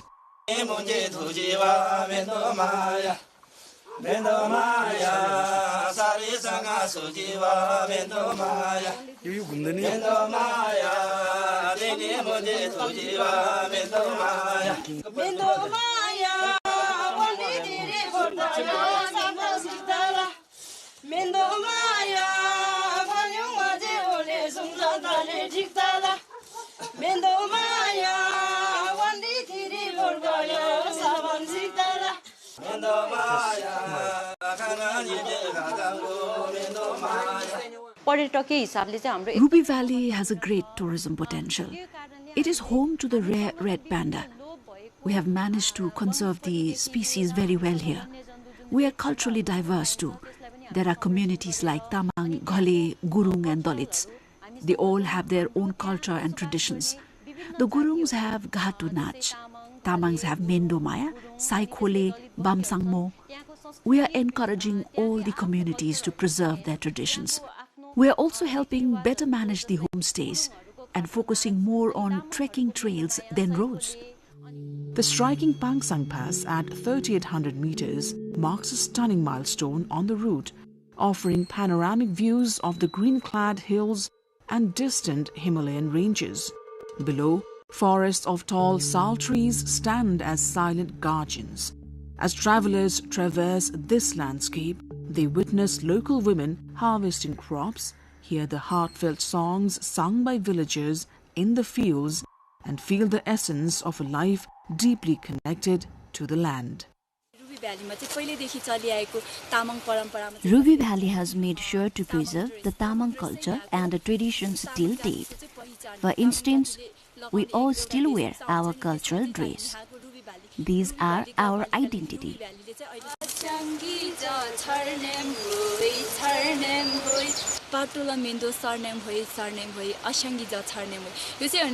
This song has been in our community since ages. It explains to us of our culture. It also includes our tradition of marrying maternal cousins. Our parents emphasize on continuing the practice. I think I'll get married to my maternal uncle's son too. The daily sight of Ganesh Himal inspires awe and a sense of peace that visitors carry with them. Ruby Valley lies in the heart of the Himalayas, surrounded by some of Nepal's most famous mountain ranges, Manaslu, Annapurna, Langtang and Ganesh Himal itself.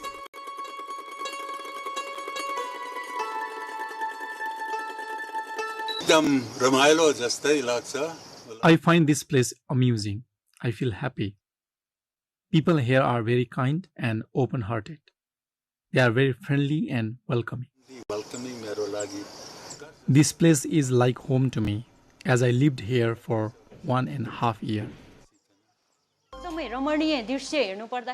One can view Pangsang and Peldur Himal from here along with Langtang and Manaslu range. Ruby Valley is like heaven. Just like its name, Ruby Valley, this place is Valley of Gems and Jewels. There are precious red, blue, black stones and crystals here. It's a fitting place for geological studies. There's a beautiful mountain range that one can view from here, including the Ganesh Himal, which gives so much light and joy to all Nepalese. The place is rich in animal and bird diversity and is home to different herbs. This is a perfect destination for both international and domestic tourists. Everyone should visit this place at least once in their life. This place has a great potential. This road here connects Nepal with China and it's also good for trekking. We have helicopter facility, phone and electricity supply. We have all facility that one needs. This is a must-visit destination for both domestic and international visitors. Ruby Valley is home to different communities. There are as many languages, cultures, and religions as there are communities. Most people are farmers. They do agriculture and also rear livestock. Most take their yaks and sheep upward during monsoon. Up there, it's beautiful. One can find hundreds of different flowers, diverse birds and fauna there. Words are not enough to explain the beauty of Ruby Valley.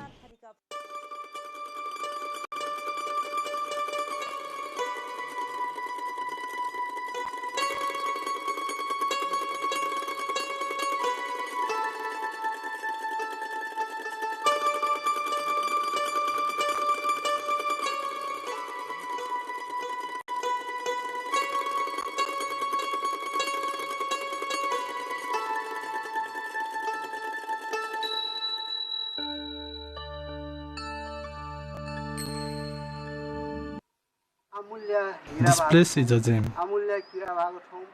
It has precious resources and a great hydropower potential. There are many precious herbs as well. The beautiful mountains and historical sites make this place beautiful. All my sons and daughters left. They're living their own lives, while we continue to live the way we did. It sounds fun living in the cities, but most don't have their own homes. It must be difficult living in rent. It's easier here. In city, you have to work hard to keep up.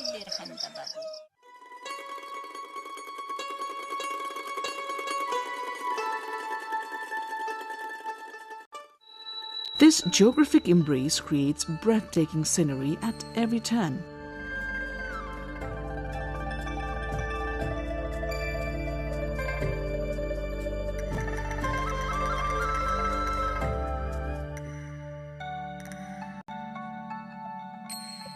Yak caravans and mule trains add a touch of timeless charm to the trekking experience, enhancing the rustic beauty of this remote land.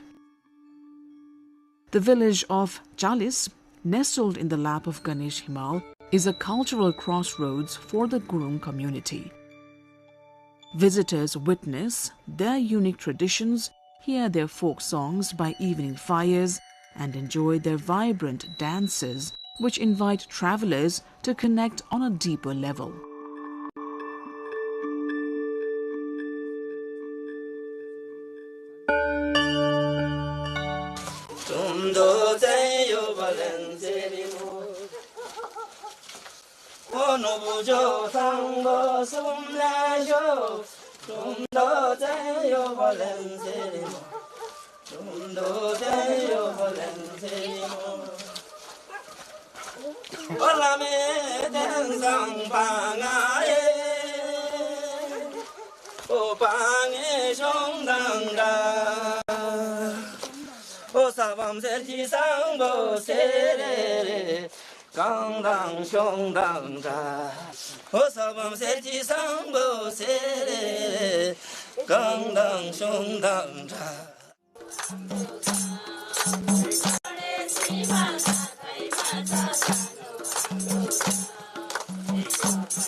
The journey continues beyond the villages to sacred sites like Tatopani Kunda, where natural hot springs offer spiritual purification and healing waters believed to renew body and soul.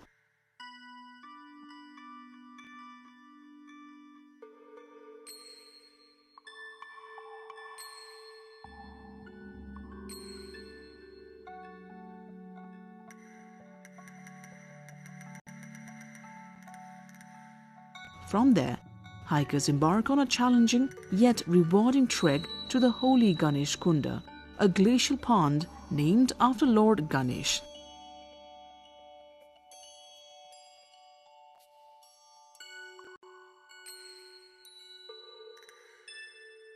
This pristine water body mirrors the majestic peaks around it, creating an ethereal panorama that captivates all those who visit.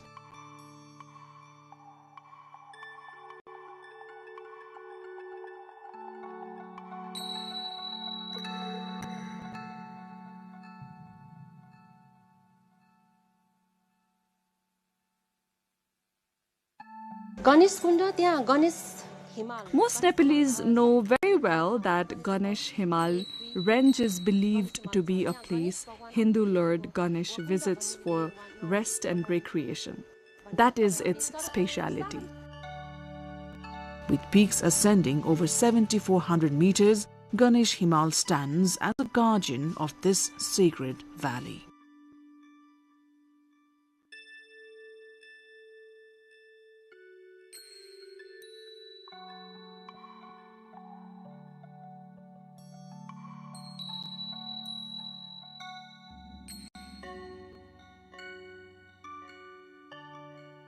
Ruby Valley is more than a destination. It is an invitation to experience Nepal's untouched nature, vibrant cultures, and spiritual heritage all in one journey. For those seeking a unique adventure off the beaten path, Ruby Valley offers an unparalleled blend of breathtaking landscapes, warm hospitality, and rich traditions that make it one of Nepal's top destinations.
Rescue of Nepalis stranded by Middle East conflict begins. 247 nationalists are airlifted to Nepal.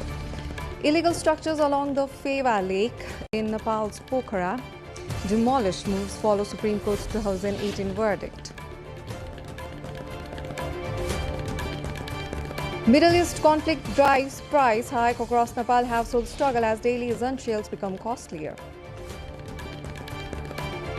Search continues for missing U.S. airmen from down F-15. Trump says Iran has 48 hours to make deal or U.S. will unleash hell. Zelensky meets with Erdogan in Istanbul for security talks. 4 killed in northeast Ukraine as Russian continues strikes. And APF dominates Karnali with 10 wicket out in ongoing Prime Minister Cup. Gandaki defeats Kosi by 39 runs.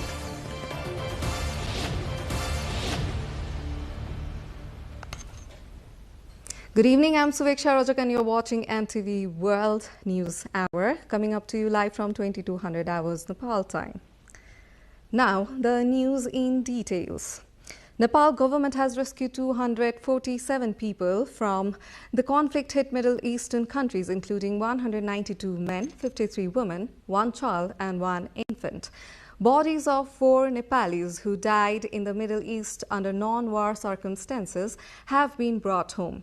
In addition, all Nepali nationals who were injured in attacks in the UAE are now out of danger. The conflict has also put repatriation of the bodies of 38 Nepalis who died from causes unrelated to the war in a limbo due to the disrupted flights. We will cover more on Nepal government's evacuation efforts and impacts caused by Middle East conflict in this segment, issue of the day, later in the bulletin. Now, in the other news, Pokhara metropolitan city in Nepal has begun a demolition drive targeting structures built within the protected boundary of Pheva Lake, one of the country's top tourist destinations. Authorities started the operation today from the Khopadi area on structures that fall within a 65-meter buffer zone set by Supreme Court. The move follows a landmark 2018 court order that declared many lakeside land registrations illegal and called for the removal of encroachment to protect the lake's ecosystem. While conservationists have welcomed the move, local residents are demanding fair compensation for the loss of their properties. The demolition drive marks a significant step in Nepal's long-running effort to preserve Pheva Lake, often described as one of the most scenic lakes in the world. The ongoing conflict in the Middle East is pushing up import costs, causing a surge in prices across Nepal. Staples such as rice, cooking oil and lentils have seen noticeable price increase, affecting everyday household consumption. Shoppers say the rising costs are forcing families to cut back on essential items and rethink their budgets. It has been warned that if the price hike continues, inflation could further cause economic strain for low and middle-income households. In the other news, U.S. and Iranian forces are searching for a missing American crew member after a U.S. warplane was shot down. The missing airman, a weapons systems officer, was aboard a 15 southern Iran. A pilot who also on board has rescued, U.S. media report. Iranian officials are urging citizens to find them alive and are offering rewards for their capture, according to the state media. Meanwhile, US President Donald Trump says Iran has 48 hours to make a deal or reopen the Strait of Hormuz, or all hell will rain down on them.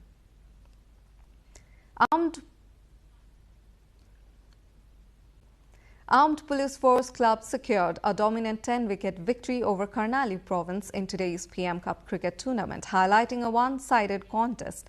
Karnali was bowled out for just 107 after failing to build any significant partnerships in the match held at Janakpur.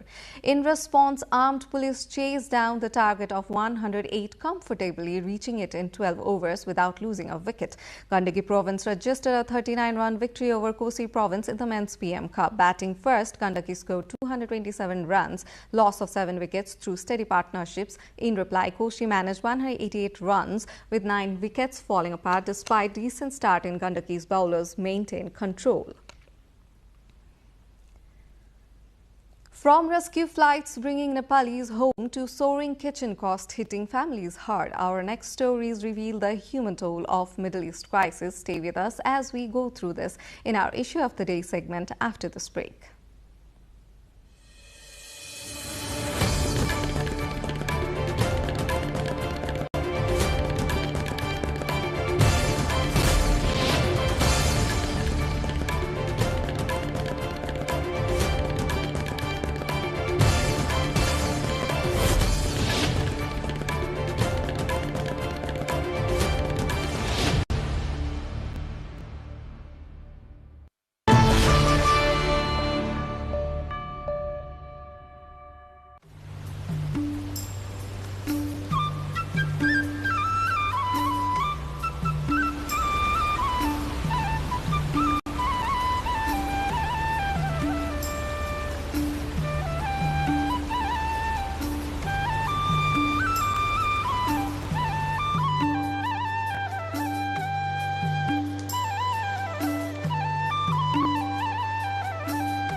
Welcome back. You are watching NTV World News Hour.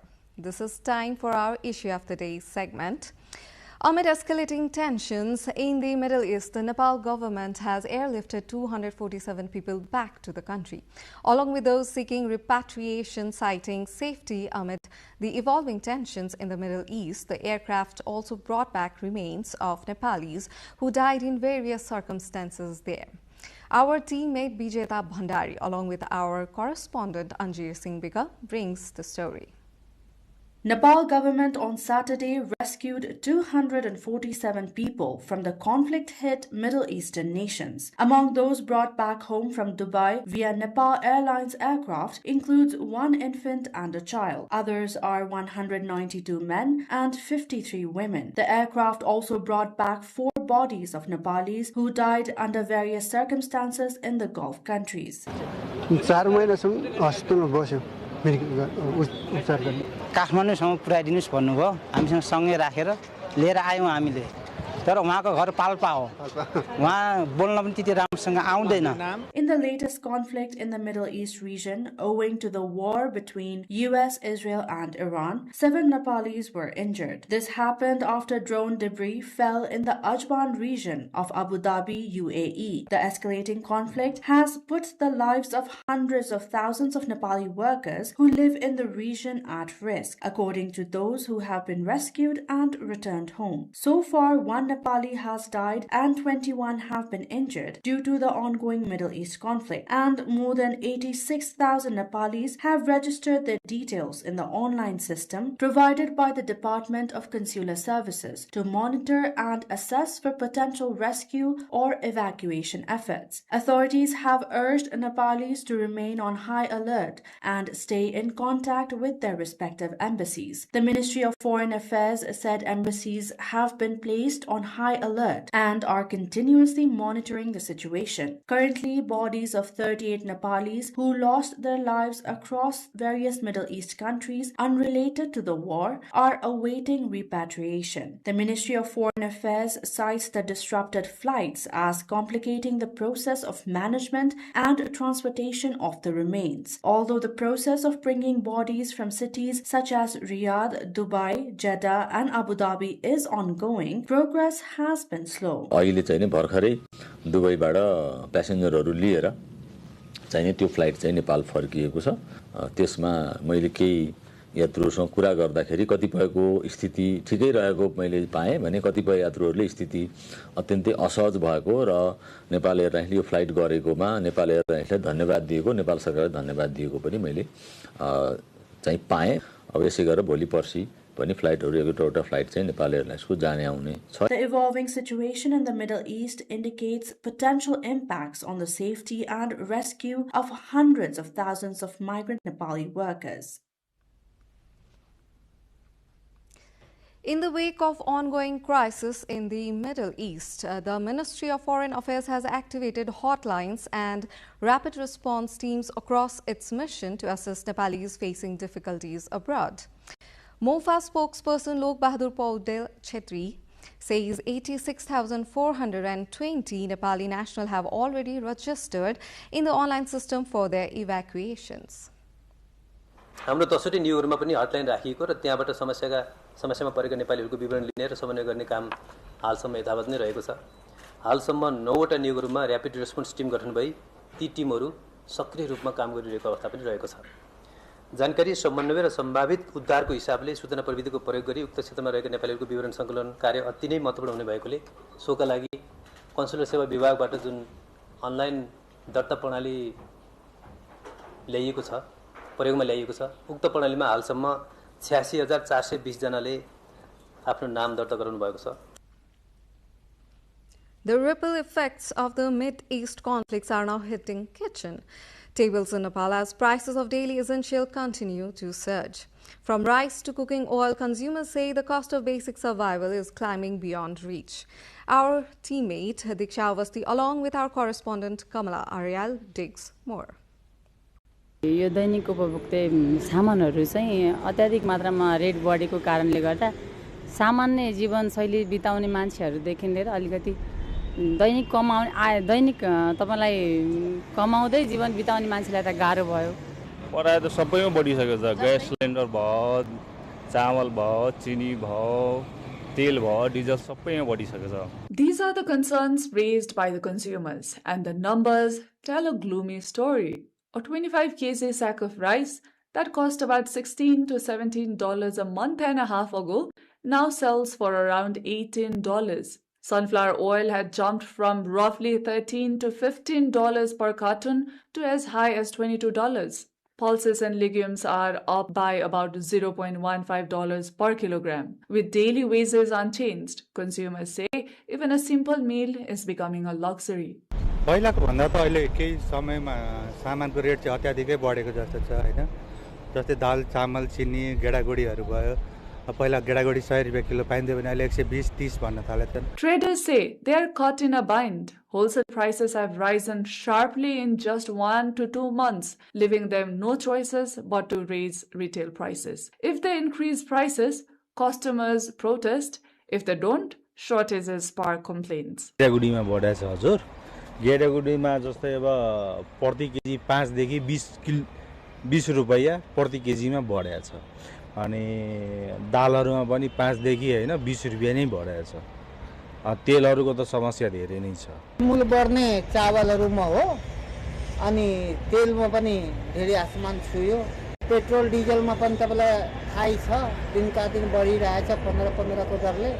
Nepal Rashtra Bank confirms the trend. The inflation rate for food and beverages rose from 2.50% in March to 3.60% in February-March. as an increase of 0.26 percentage points compared to the same period last year. Economist Dr. Resam Thapa argues that traditional market monitoring has failed. He says the government must urgently adopt AI and digital tools to track prices in real time and stop unfair trade practices before they hurt consumers further. Overall value chain चाहिँ कहाँबाट आउँछ, कसरी आउँछ, कुन अवस्थामा मूल्य बढ्छ, कुन अवस्थामा मूल्य बढ्दैन भन्ने कुराको बारेमा हाम्रा विद्यार्थीहरू, हाम्रा श्रोताहरू अनि हाम्रो युवा वर्ग, त्यसपछि हाम्रो व्यापारी वर्ग, उपभोक्ता वर्गलाई अलि बढी सूचना तपाईहरु मिडिया र हामी केटीभाइले अलि बढी सम्प्रेषण गर्न पाएको भएदेखि के हुन्छ त भन्दा त्यो मनोवैज्ञानिक कारणले पनि जुन मूल्य बढ्छ र त्यो मनोवैज्ञानिक डरलाई जसरी यो कृत्रिम अभाव सिर्जना गरेर अनि कृत्रिम मूल्य बढाइन्छ त्यो कुराहरु कन्ट्रोल हुन जान्थ्यो.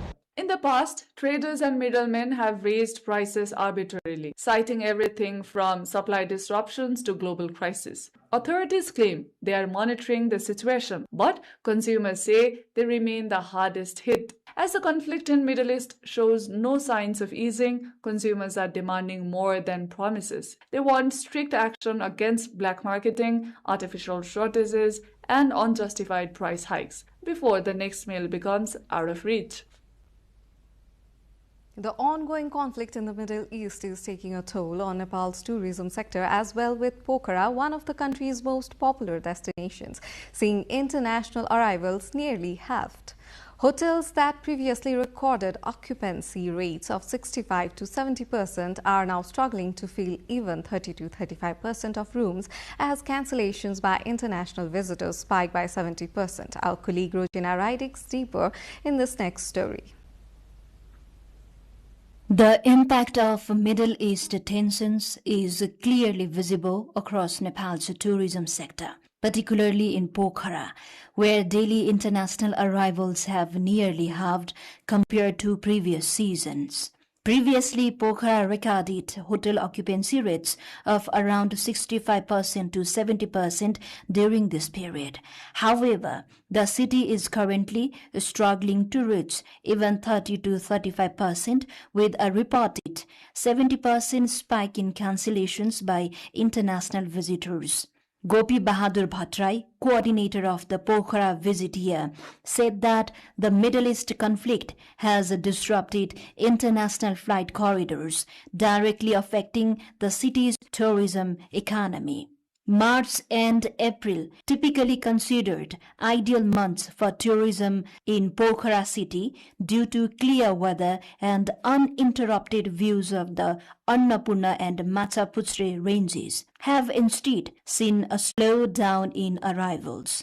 Despite being the peak trekking and travel season, hotel entrepreneurs in Pokhara are facing a sharp decline in visitor numbers, far below seasonal expectations. In a normal year, Pokhara's hospitality sector would be operating at full capacity. However, international tourist arrivals have dropped significantly, raising concerns among seasoned entrepreneurs. अहिले पर्यटन व्यवसायमा धेरै नै मर्कामा छौं है यो द्वन्द्वले गर्दाखेरि चाहिँ international आउने टुरिजमहरु चाहिँ एकदमै कम हुनु भएको छ र नेशनल मात्रैले अब यो टुरिजम क्षेत्रलाई धानिराखेको अवस्था छैन अहिले हामी एकदमै मर्कामा कस्तो हिसाबले छौं भने जुन नेशनलबाट आउने टुरिजमले भन्दा इन्टरनेशनलबाट आउने टुरिजमहरुले चाहिँ राम्रो टेवा पुर्याइराख्नु भएको थियो अहिले जुन यो पूर्वी द्वन्द्वले गर्दाखेरि हामी पर्यटन व्यवसायीहरु धेरै पलायन हुने अवस्थामा छौं. As most international travelers rely on Middle Eastern transit hub such as Doha and Dubai, the escalating conflict has forced many businesses in Pokhara to depend heavily on domestic tourists. Rosina Rai with Puspa Dahal from Kaski reporting for NTV World.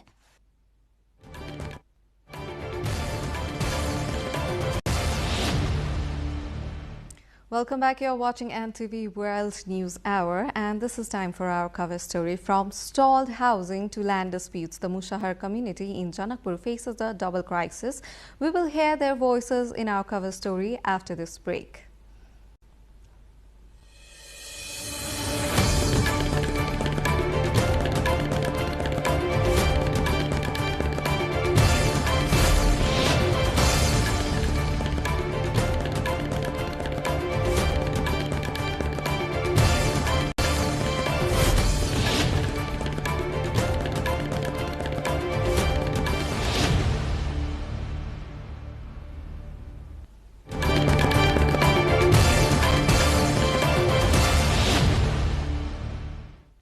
Welcome back. Now, Musahar community of Basahia, a rural settlement in Janakpur Dham submetropolitan city in Nepal's Madhesh province, has been caught in a double crisis for the past few years.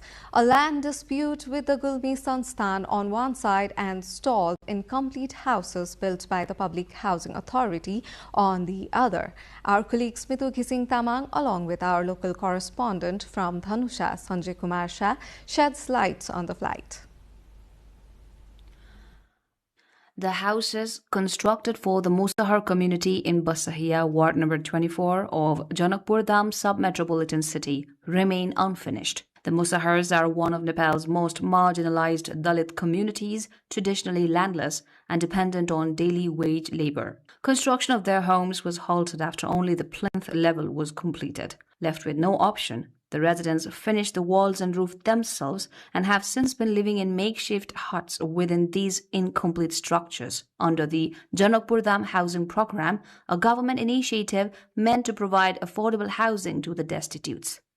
गरीबी स्थिति है मुसहर समुदाय में कि नहीं रह का वास्ता रहते हिसाब से कि जगह दिल गए जगह में सबसे 20,000 रुपया कह के लेके लेला के बाद कौन एक फ्रंट रहे जो कि सरकार घर बनबे के लगी तो वही में के घर बने के लगी आयल है ठाम के आदमी से खोजे कि रोक दिल की रोका करवा दिल के जेहने रही तेहने अधूरे घर रह The houses stalled due to a land dispute involving the Guti Sansthan, a government body in Nepal that manages religious and cultural trusts, including land held in the name of temples and shrines. Since the land in Basahia is registered under the Guti, construction came to a complete halt. For the Musahar community, these houses represented more than shelter. They symbolized hope for a secure future. Holding on to that hope, residents pooled 20,000 Nepali rupees each, roughly $150, and purchased the land following discussions with the Mahanta, or head priest of the local Narsingh temple, and community leaders. But as the dispute deepened, the collected funds were handed over to the district administration office in Dhanusha, the district where Janakpur Dham is located. Since then, they have received neither land nor housing, only mounting problems. यह कहबे सरकार के कि हमरा सबके मुसहर समुदाय के देखो गरीबी छे हम सब कोई साथ दिलिए निक से हमरो सबके साथ दो कुछ हमरो सबके दो घर घरारी नहीं है तो वो नौकरी दो त काम दो पढ़ल लिखल नहीं छे हम सब राजमिस्त्री छे. The Guti Sansthan's competing claim over the land has only complicated matters further. With concerned authorities repeatedly ignoring the community's appeals, the Musahars now fear losing both their land and their right to a home, leaving one of Nepal's most vulnerable communities with nowhere to turn. In this context, we spoke to the members of the marginalized Musahar community on their day-to-day problems. Let's hear the voices of this marginalized community in our segment, Public Pulse.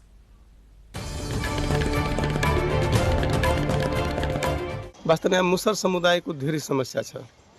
यहाँ मुसहर समुदाय त दलित जातिमा पर्छ तर यिनीहरूको बाल बच्चाहरू धेरै छ रहन सहन बस्न धेरै अप्ठ्यारो भइरहेछ. वास्तवमा यो जग्गा त गुठीको हो तर यसमा यस गाउँका वासी मुसहर समुदायले उनीहरूको धेरै अप्ठ्यारो बस्न र शौचालय महिलाहरूको शौचालयको लागि धेरै अप्ठ्यारो भएको हुनाले उहाँहरूलाई गाउँलेहरूले नै एउटा त्यो वास्तवमा यो मुसहर दलित समुदाय छ महन्तसँग यहाँका त्यो पुजारी थियो उहाँसँग गएर निवेदन गरे अनि उहाँले मुसहर समुदायले त यो जमिन वापस त पैसा पनि दिएको छ. मुसहर समुदाय के ये गुठी के जगह है. गुठी के जगह में स्थानीय जो अधिकारी छे उनका सबसे 9.5 लाख रुपया लेलकै. 9.5 लाख रुपया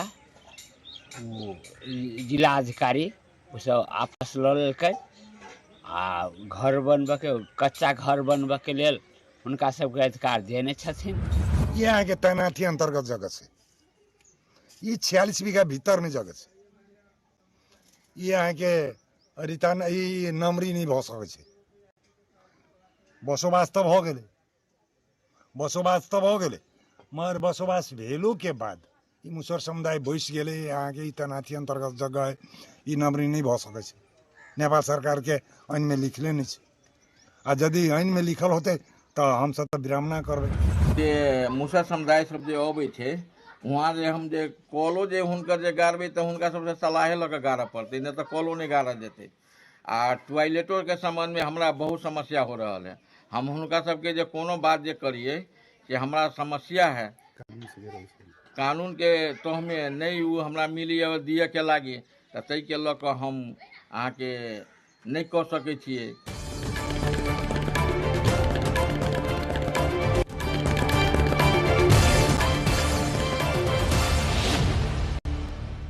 That was the cover story of the day. Now two more updates. The Kathmandu police has arrested 5 gangsters and goons from different places of the valley by conducting Operation Safety last night. Spokesperson at the District Police Office Kathmandu, SP Pawan Bhattrai, informed that the police conducted Operation Safety Kathmandu last night and arrested Praveen Tamang, known as Dimple, for his alleged involvement in gang activities with the Shyam Lama group in Bauda. Similarly, Birju Maharjan, accused of gang activities in Kalanki Bafal area of Kathmandu, Sujan Karki, involved in gang activities around the Kalanki bus ticket counter, petrol pump area, Soru Humagai, involved in gang activities in Siuchatar area, and Biki Lama, involved in loot and gang activities in Bauda, were arrested. Meanwhile, spokesperson Bhattrai added 18 persons causing trouble and harassment to passengers at the TU airport have also been taken into custody. Meanwhile, Nepal Police IGP Dan Bahadur Karki has said that the police was compelled to launch operations after finding a large number of youths involved in criminal activities. IGP Karki said the operations were necessary to curb undisciplined activities such as flights, drug abuse and hooliganism. Karki also emphasized the need to provide practical education to prevent children from going astray, adding that sports can help instill discipline. अलि धेरै चिन्ता हामीलाई के छ भने नेपाली युवाहरू 68% युवाहरू त्यो अपराधमा संलग्न भएको देखियो। कुनै न कुनै किसिमको अपराध या झैझगडामा या लागु पदार्थको दुर्व्यसनमा या चोरीमा या अन्य यस्तै गुण्डागर्दीमा अहिले हामीले नेपाल प्रहरीले यी गुण्डागर्दी गर्ने मान्छेहरू र गुण्डागर्दीको आडमा यसै बसेर खाने मान्छेहरूलाई नियन्त्रणमा लिँदै कारबाही गर्दै गरेको छ। अब यो परिवेश चाहिँ पछिल्लो अनुशासनहीनताका अवस्था भएर भयो कि भन्ने चिन्ता गर्नुपर्ने अवस्था छ। Nepal's Ministry of Health and Population has directed private medical and dental colleges along with hospitals to strictly implement minimum wage provisions for health workers, including nurses, amid growing concerns over non-compliance. The Policy Planning and Monitoring Division recently issued a circular to the Association of Private Health Institutions of Nepal and the Nepal Medical College Association, urging immediate enforcement of an agreement reached on November 1, 2025 with key stakeholders. The agreement requires private institutions to guarantee minimum wages and basic benefits. However, the ministry acted after receiving multiple complaints that several institutions had failed to comply, exposing gaps in enforcement within Nepal's private healthcare sector. The Nepali Congress has formally launched the process for its 15th General Convention. The party held an orientation program for central representatives who will be deployed in election constituencies, marking the official start of the convention process. According to Party General Secretary Pradeep Paudel, existing active members are also required to update their memberships in their respective wards by the month of mid-April. This time, the party will issue a Nepali Congress ID to all members, and only those with the ID will be allowed to participate in the 15th General Convention. Now, in the other news, Nepal's Janak Education Material Center has accelerated the distribution of school-level textbooks across the country ahead of the new academic session starting on April 15. The center, which began textbook distribution on March 30 reported that 2.5 million copies have been sold within 5 days. Managing Director Yadunath Paudel said the center has completed printing and started distribution in line with its responsibility to ensure students receive textbook before the start of the academic section. Education Minister Sosmit Pokhrel, who visited the center's office and printing press in Bhaktapur on Friday, was briefed on production and progress, assuring that there will be no shortage of textbooks for upcoming academic session. Women in Pachthar are weaving prosperity. Rising demand for Dhaka fabric and government support have turned these traditional skills into a thriving business and a source of income hundreds of households. Our local correspondent Vijay Bodlawati from Pachthar brings more on this.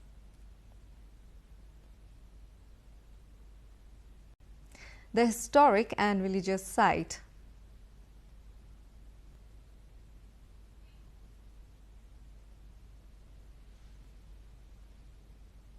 in Pachthar, one of the districts of Koshi province in the eastern hilly region of Nepal, women are weaving threads of tradition into fabrics of prosperity. The indigenous art of Dhaka weaving, once seen as a cultural practice, has now become a powerful source of household income. From children to elderly women, families across the district are engaged in weaving Dhaka cloth right from their homes. The attraction lies in the high market demand and premium prices that Dhaka fabric commands. यसमा चाहिँ हामीले नयाँ डिजाइनहरु राम्रो राम्रो बुट्टाहरु सिकिरहेका छौं अब यसलाई चाहिँ हामीले आफ्नो घरमा गएर सिकाउन साथसाथै व्यावसायिक रूपमा पनि यसो अघि बढाउन सकिन्छ कि भन्ने आश छ.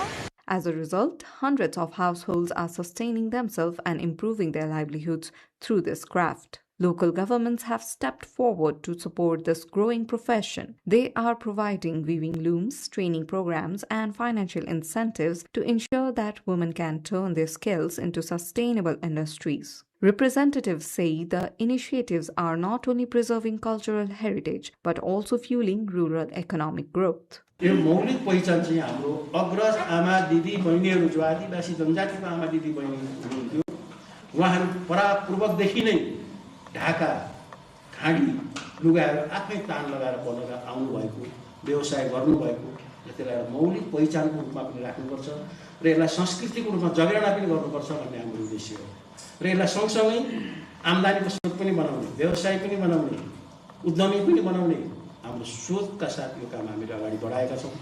Entrepreneurs confirm that Dhaka cloth is fetching high value in the market and the skills of women artisans are being recognized accordingly. According to Dhaka businesswoman Bimala Nemang, more than 200 women are currently engaged in large-scale production, supported by over a dozen weaving industries operating in Pachthar.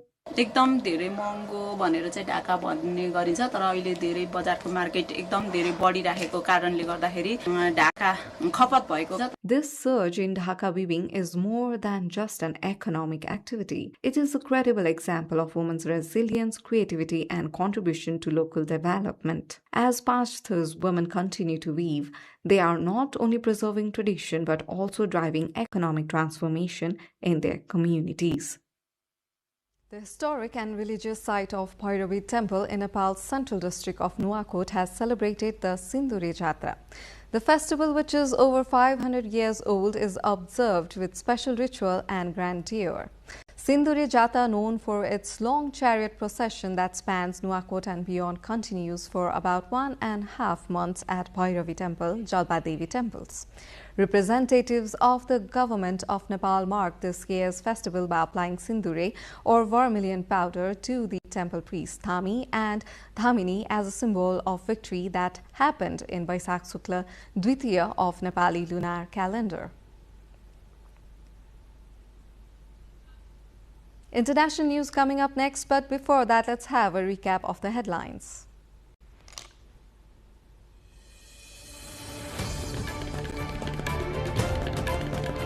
Rescue of Nepalese stranded by Middle East conflict begins. 247 nationals airlifted to Nepal. Illegal structures along the Pheva Lake in Nepal's Pokhara demolished. Move follows Supreme Court 2018 verdict. Middle East conflict drives price hike across Nepal. Household struggles as daily essentials become costlier. Search continues for missing U.S. airman bomb downed F-15. Trump says Iran has 48 hours to make deal or U.S. will unleash hell. Zelensky meets with Erdogan in Istanbul for security talks. 4 killed in northeast Ukraine as Russian continues strikes. And APF dominates Karnali with 10 wicket out in ongoing Prime Minister Cup. Gandaki defeats Koshi by 39 runs.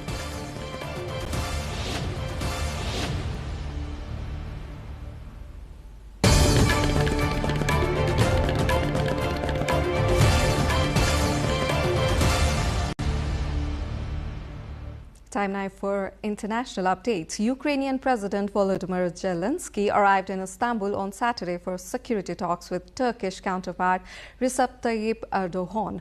The visit comes a day after Erdogan spoke with Russian President Vladimir Putin, who accused Kiev of attempting to target the gas pipeline between Russia and Turkey that also supplies several European countries. Kiev has been pushing for a truce over the Orthodox Easter holidays that would include a halt in attacks on energy infrastructure.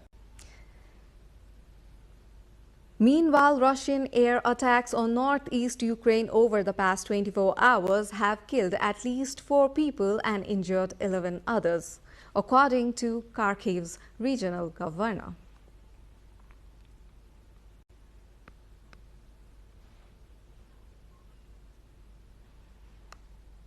An earthquake in Afghanistan has killed 8 members of the same family when their home collapsed in the Gosfond Dara area of Kabul province.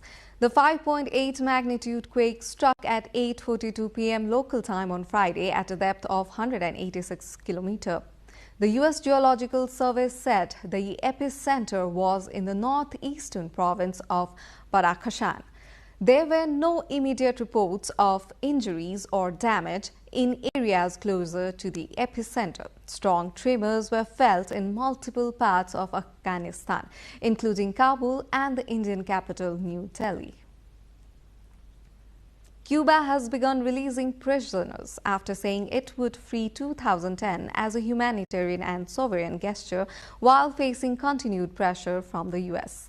Since returning to the White House, U.S. President Donald Trump has made clear his desire to change Cuba's communist leadership and has blocked all shipments to the island, causing severe fuel shortages and widespread blackouts. Canadian astronaut Jeremy Hansen said the Artemis 2 spacecraft's recent translunar injection burn felt like falling out of the sky as the Orion spacecraft swung into course toward the moon. Hansen said in a video call with Canadian television describing the experience as a major milestone in the crewed Artemis mission. Gosh, in our first day in space, we just saw some extraordinary things. The Earth up close, and then by the time we had a bit of a nap and got up, the Earth was just so far away again. And then to come in for that translunar injection, we came all the way back to Earth again. We were out there at 60,000 kilometers. We came back to within 200 kilometers of the planet.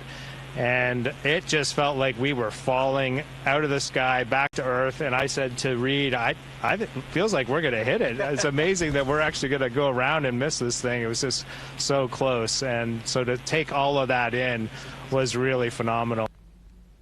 Hundreds of visitors attended the Yeongyongpo Yuido Spring Festival on Friday. Cherry blossoms reached full bloom in the South Korean capital. The festival, one of Seoul's major annual events, draws crowds eager to witness the iconic pink blooms. Authorities have set up safety measures and crowd management protocols to ensure a smooth experience for attendees during peak bloom.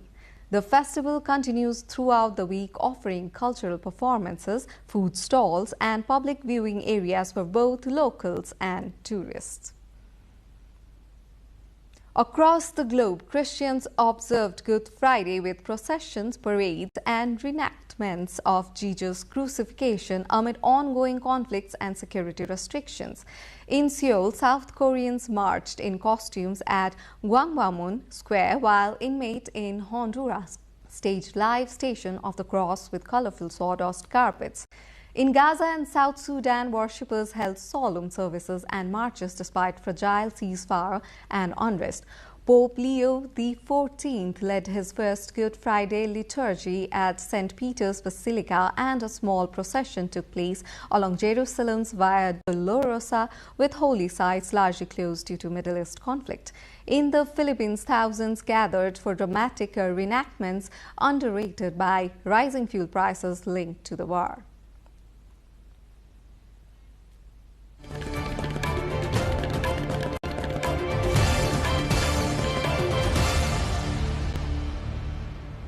Business news coming up next. For now, a short break.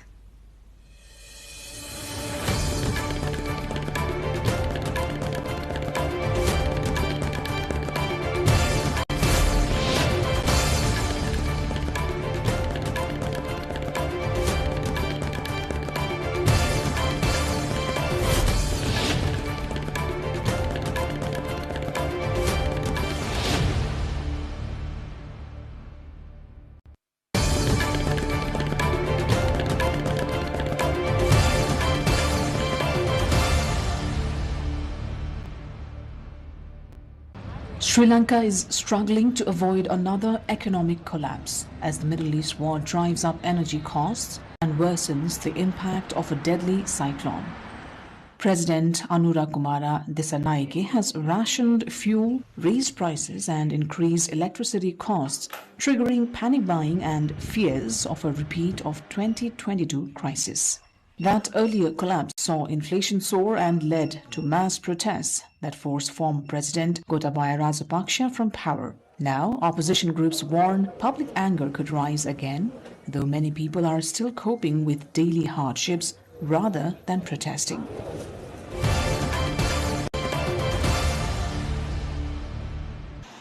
Pakistan's Prime Minister Shehbaz Sharif has sharply reduced petrol prices by 80 rupees per litre, roughly $0.29 after public backlash over a massive hike. The price had surged by over 40% a day earlier, driven by rising global oil costs linked to the conflict in the Middle East. The government cut fuel levies to bring the new petrol price down to 378 rupees, which is equivalent to $1.36 per litre, and promised it would remain stable for at least 1 month. Additional relief measures include subsidies for motorcycle users, transport vehicles, and efforts to keep railway fares unchanged for economy passengers. Ministers will also forego salaries for 6 months as part of austerity steps to manage the crisis.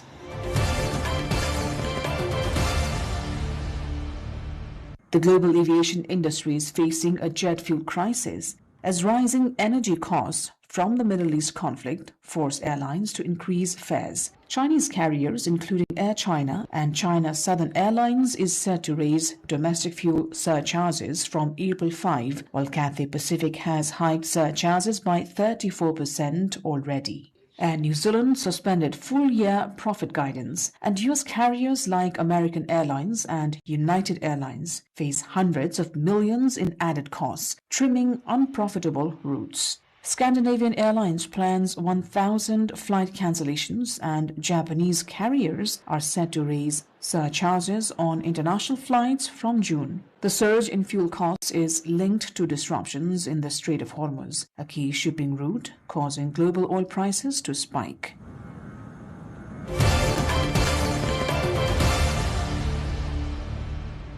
Malaysia is to start a work-from-home policy for government ministries, agencies and linked companies from April 15 to conserve energy amid the Middle East war.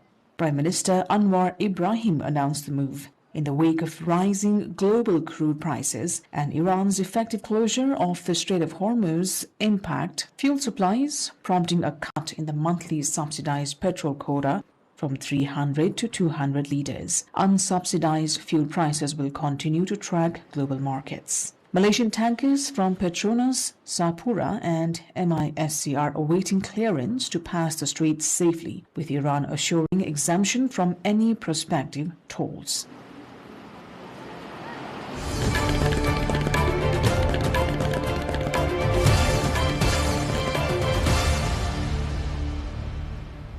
That was business news. Now we are moving into sports.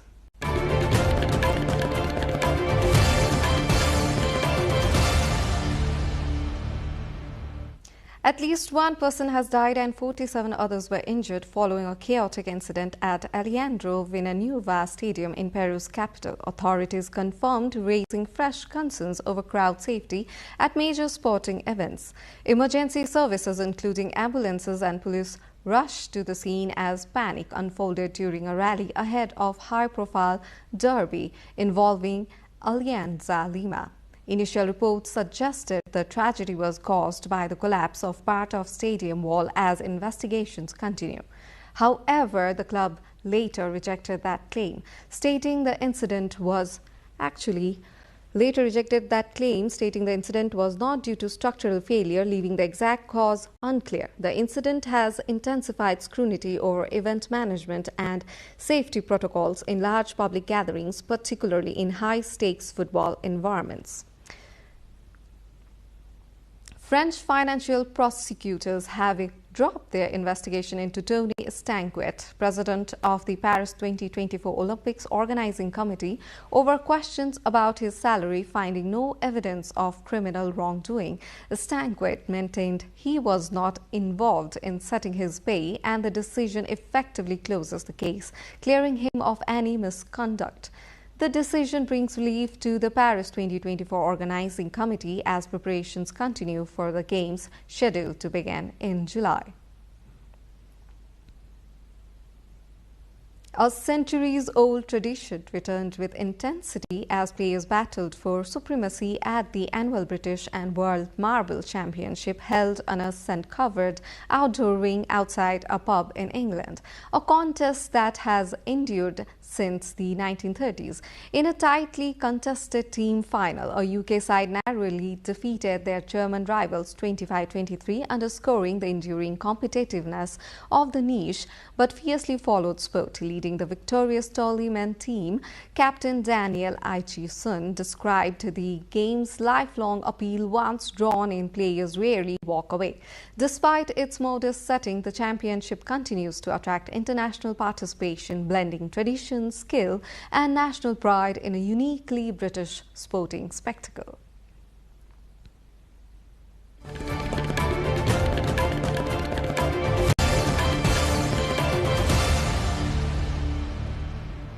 Now the weather updates, first from Nepal and then across the world.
Well, this brings us to the end of this news bulletin, but before we wrap up, let's have a reminder of headlines.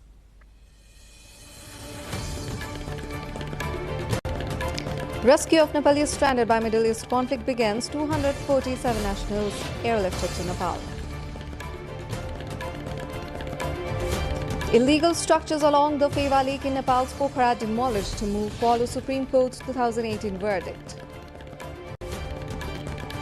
Middle East conflict drives price hike across Nepal. Households struggle as daily essentials become costlier.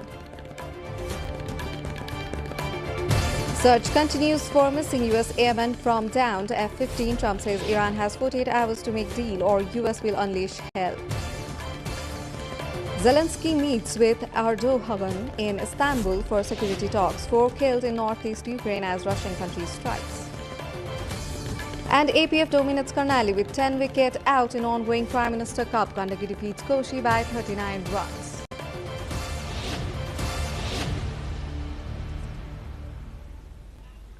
That was the end of this edition of NTV World News Hour. I'm Suveksha Rajak and thank you for staying with us here tonight. Good night.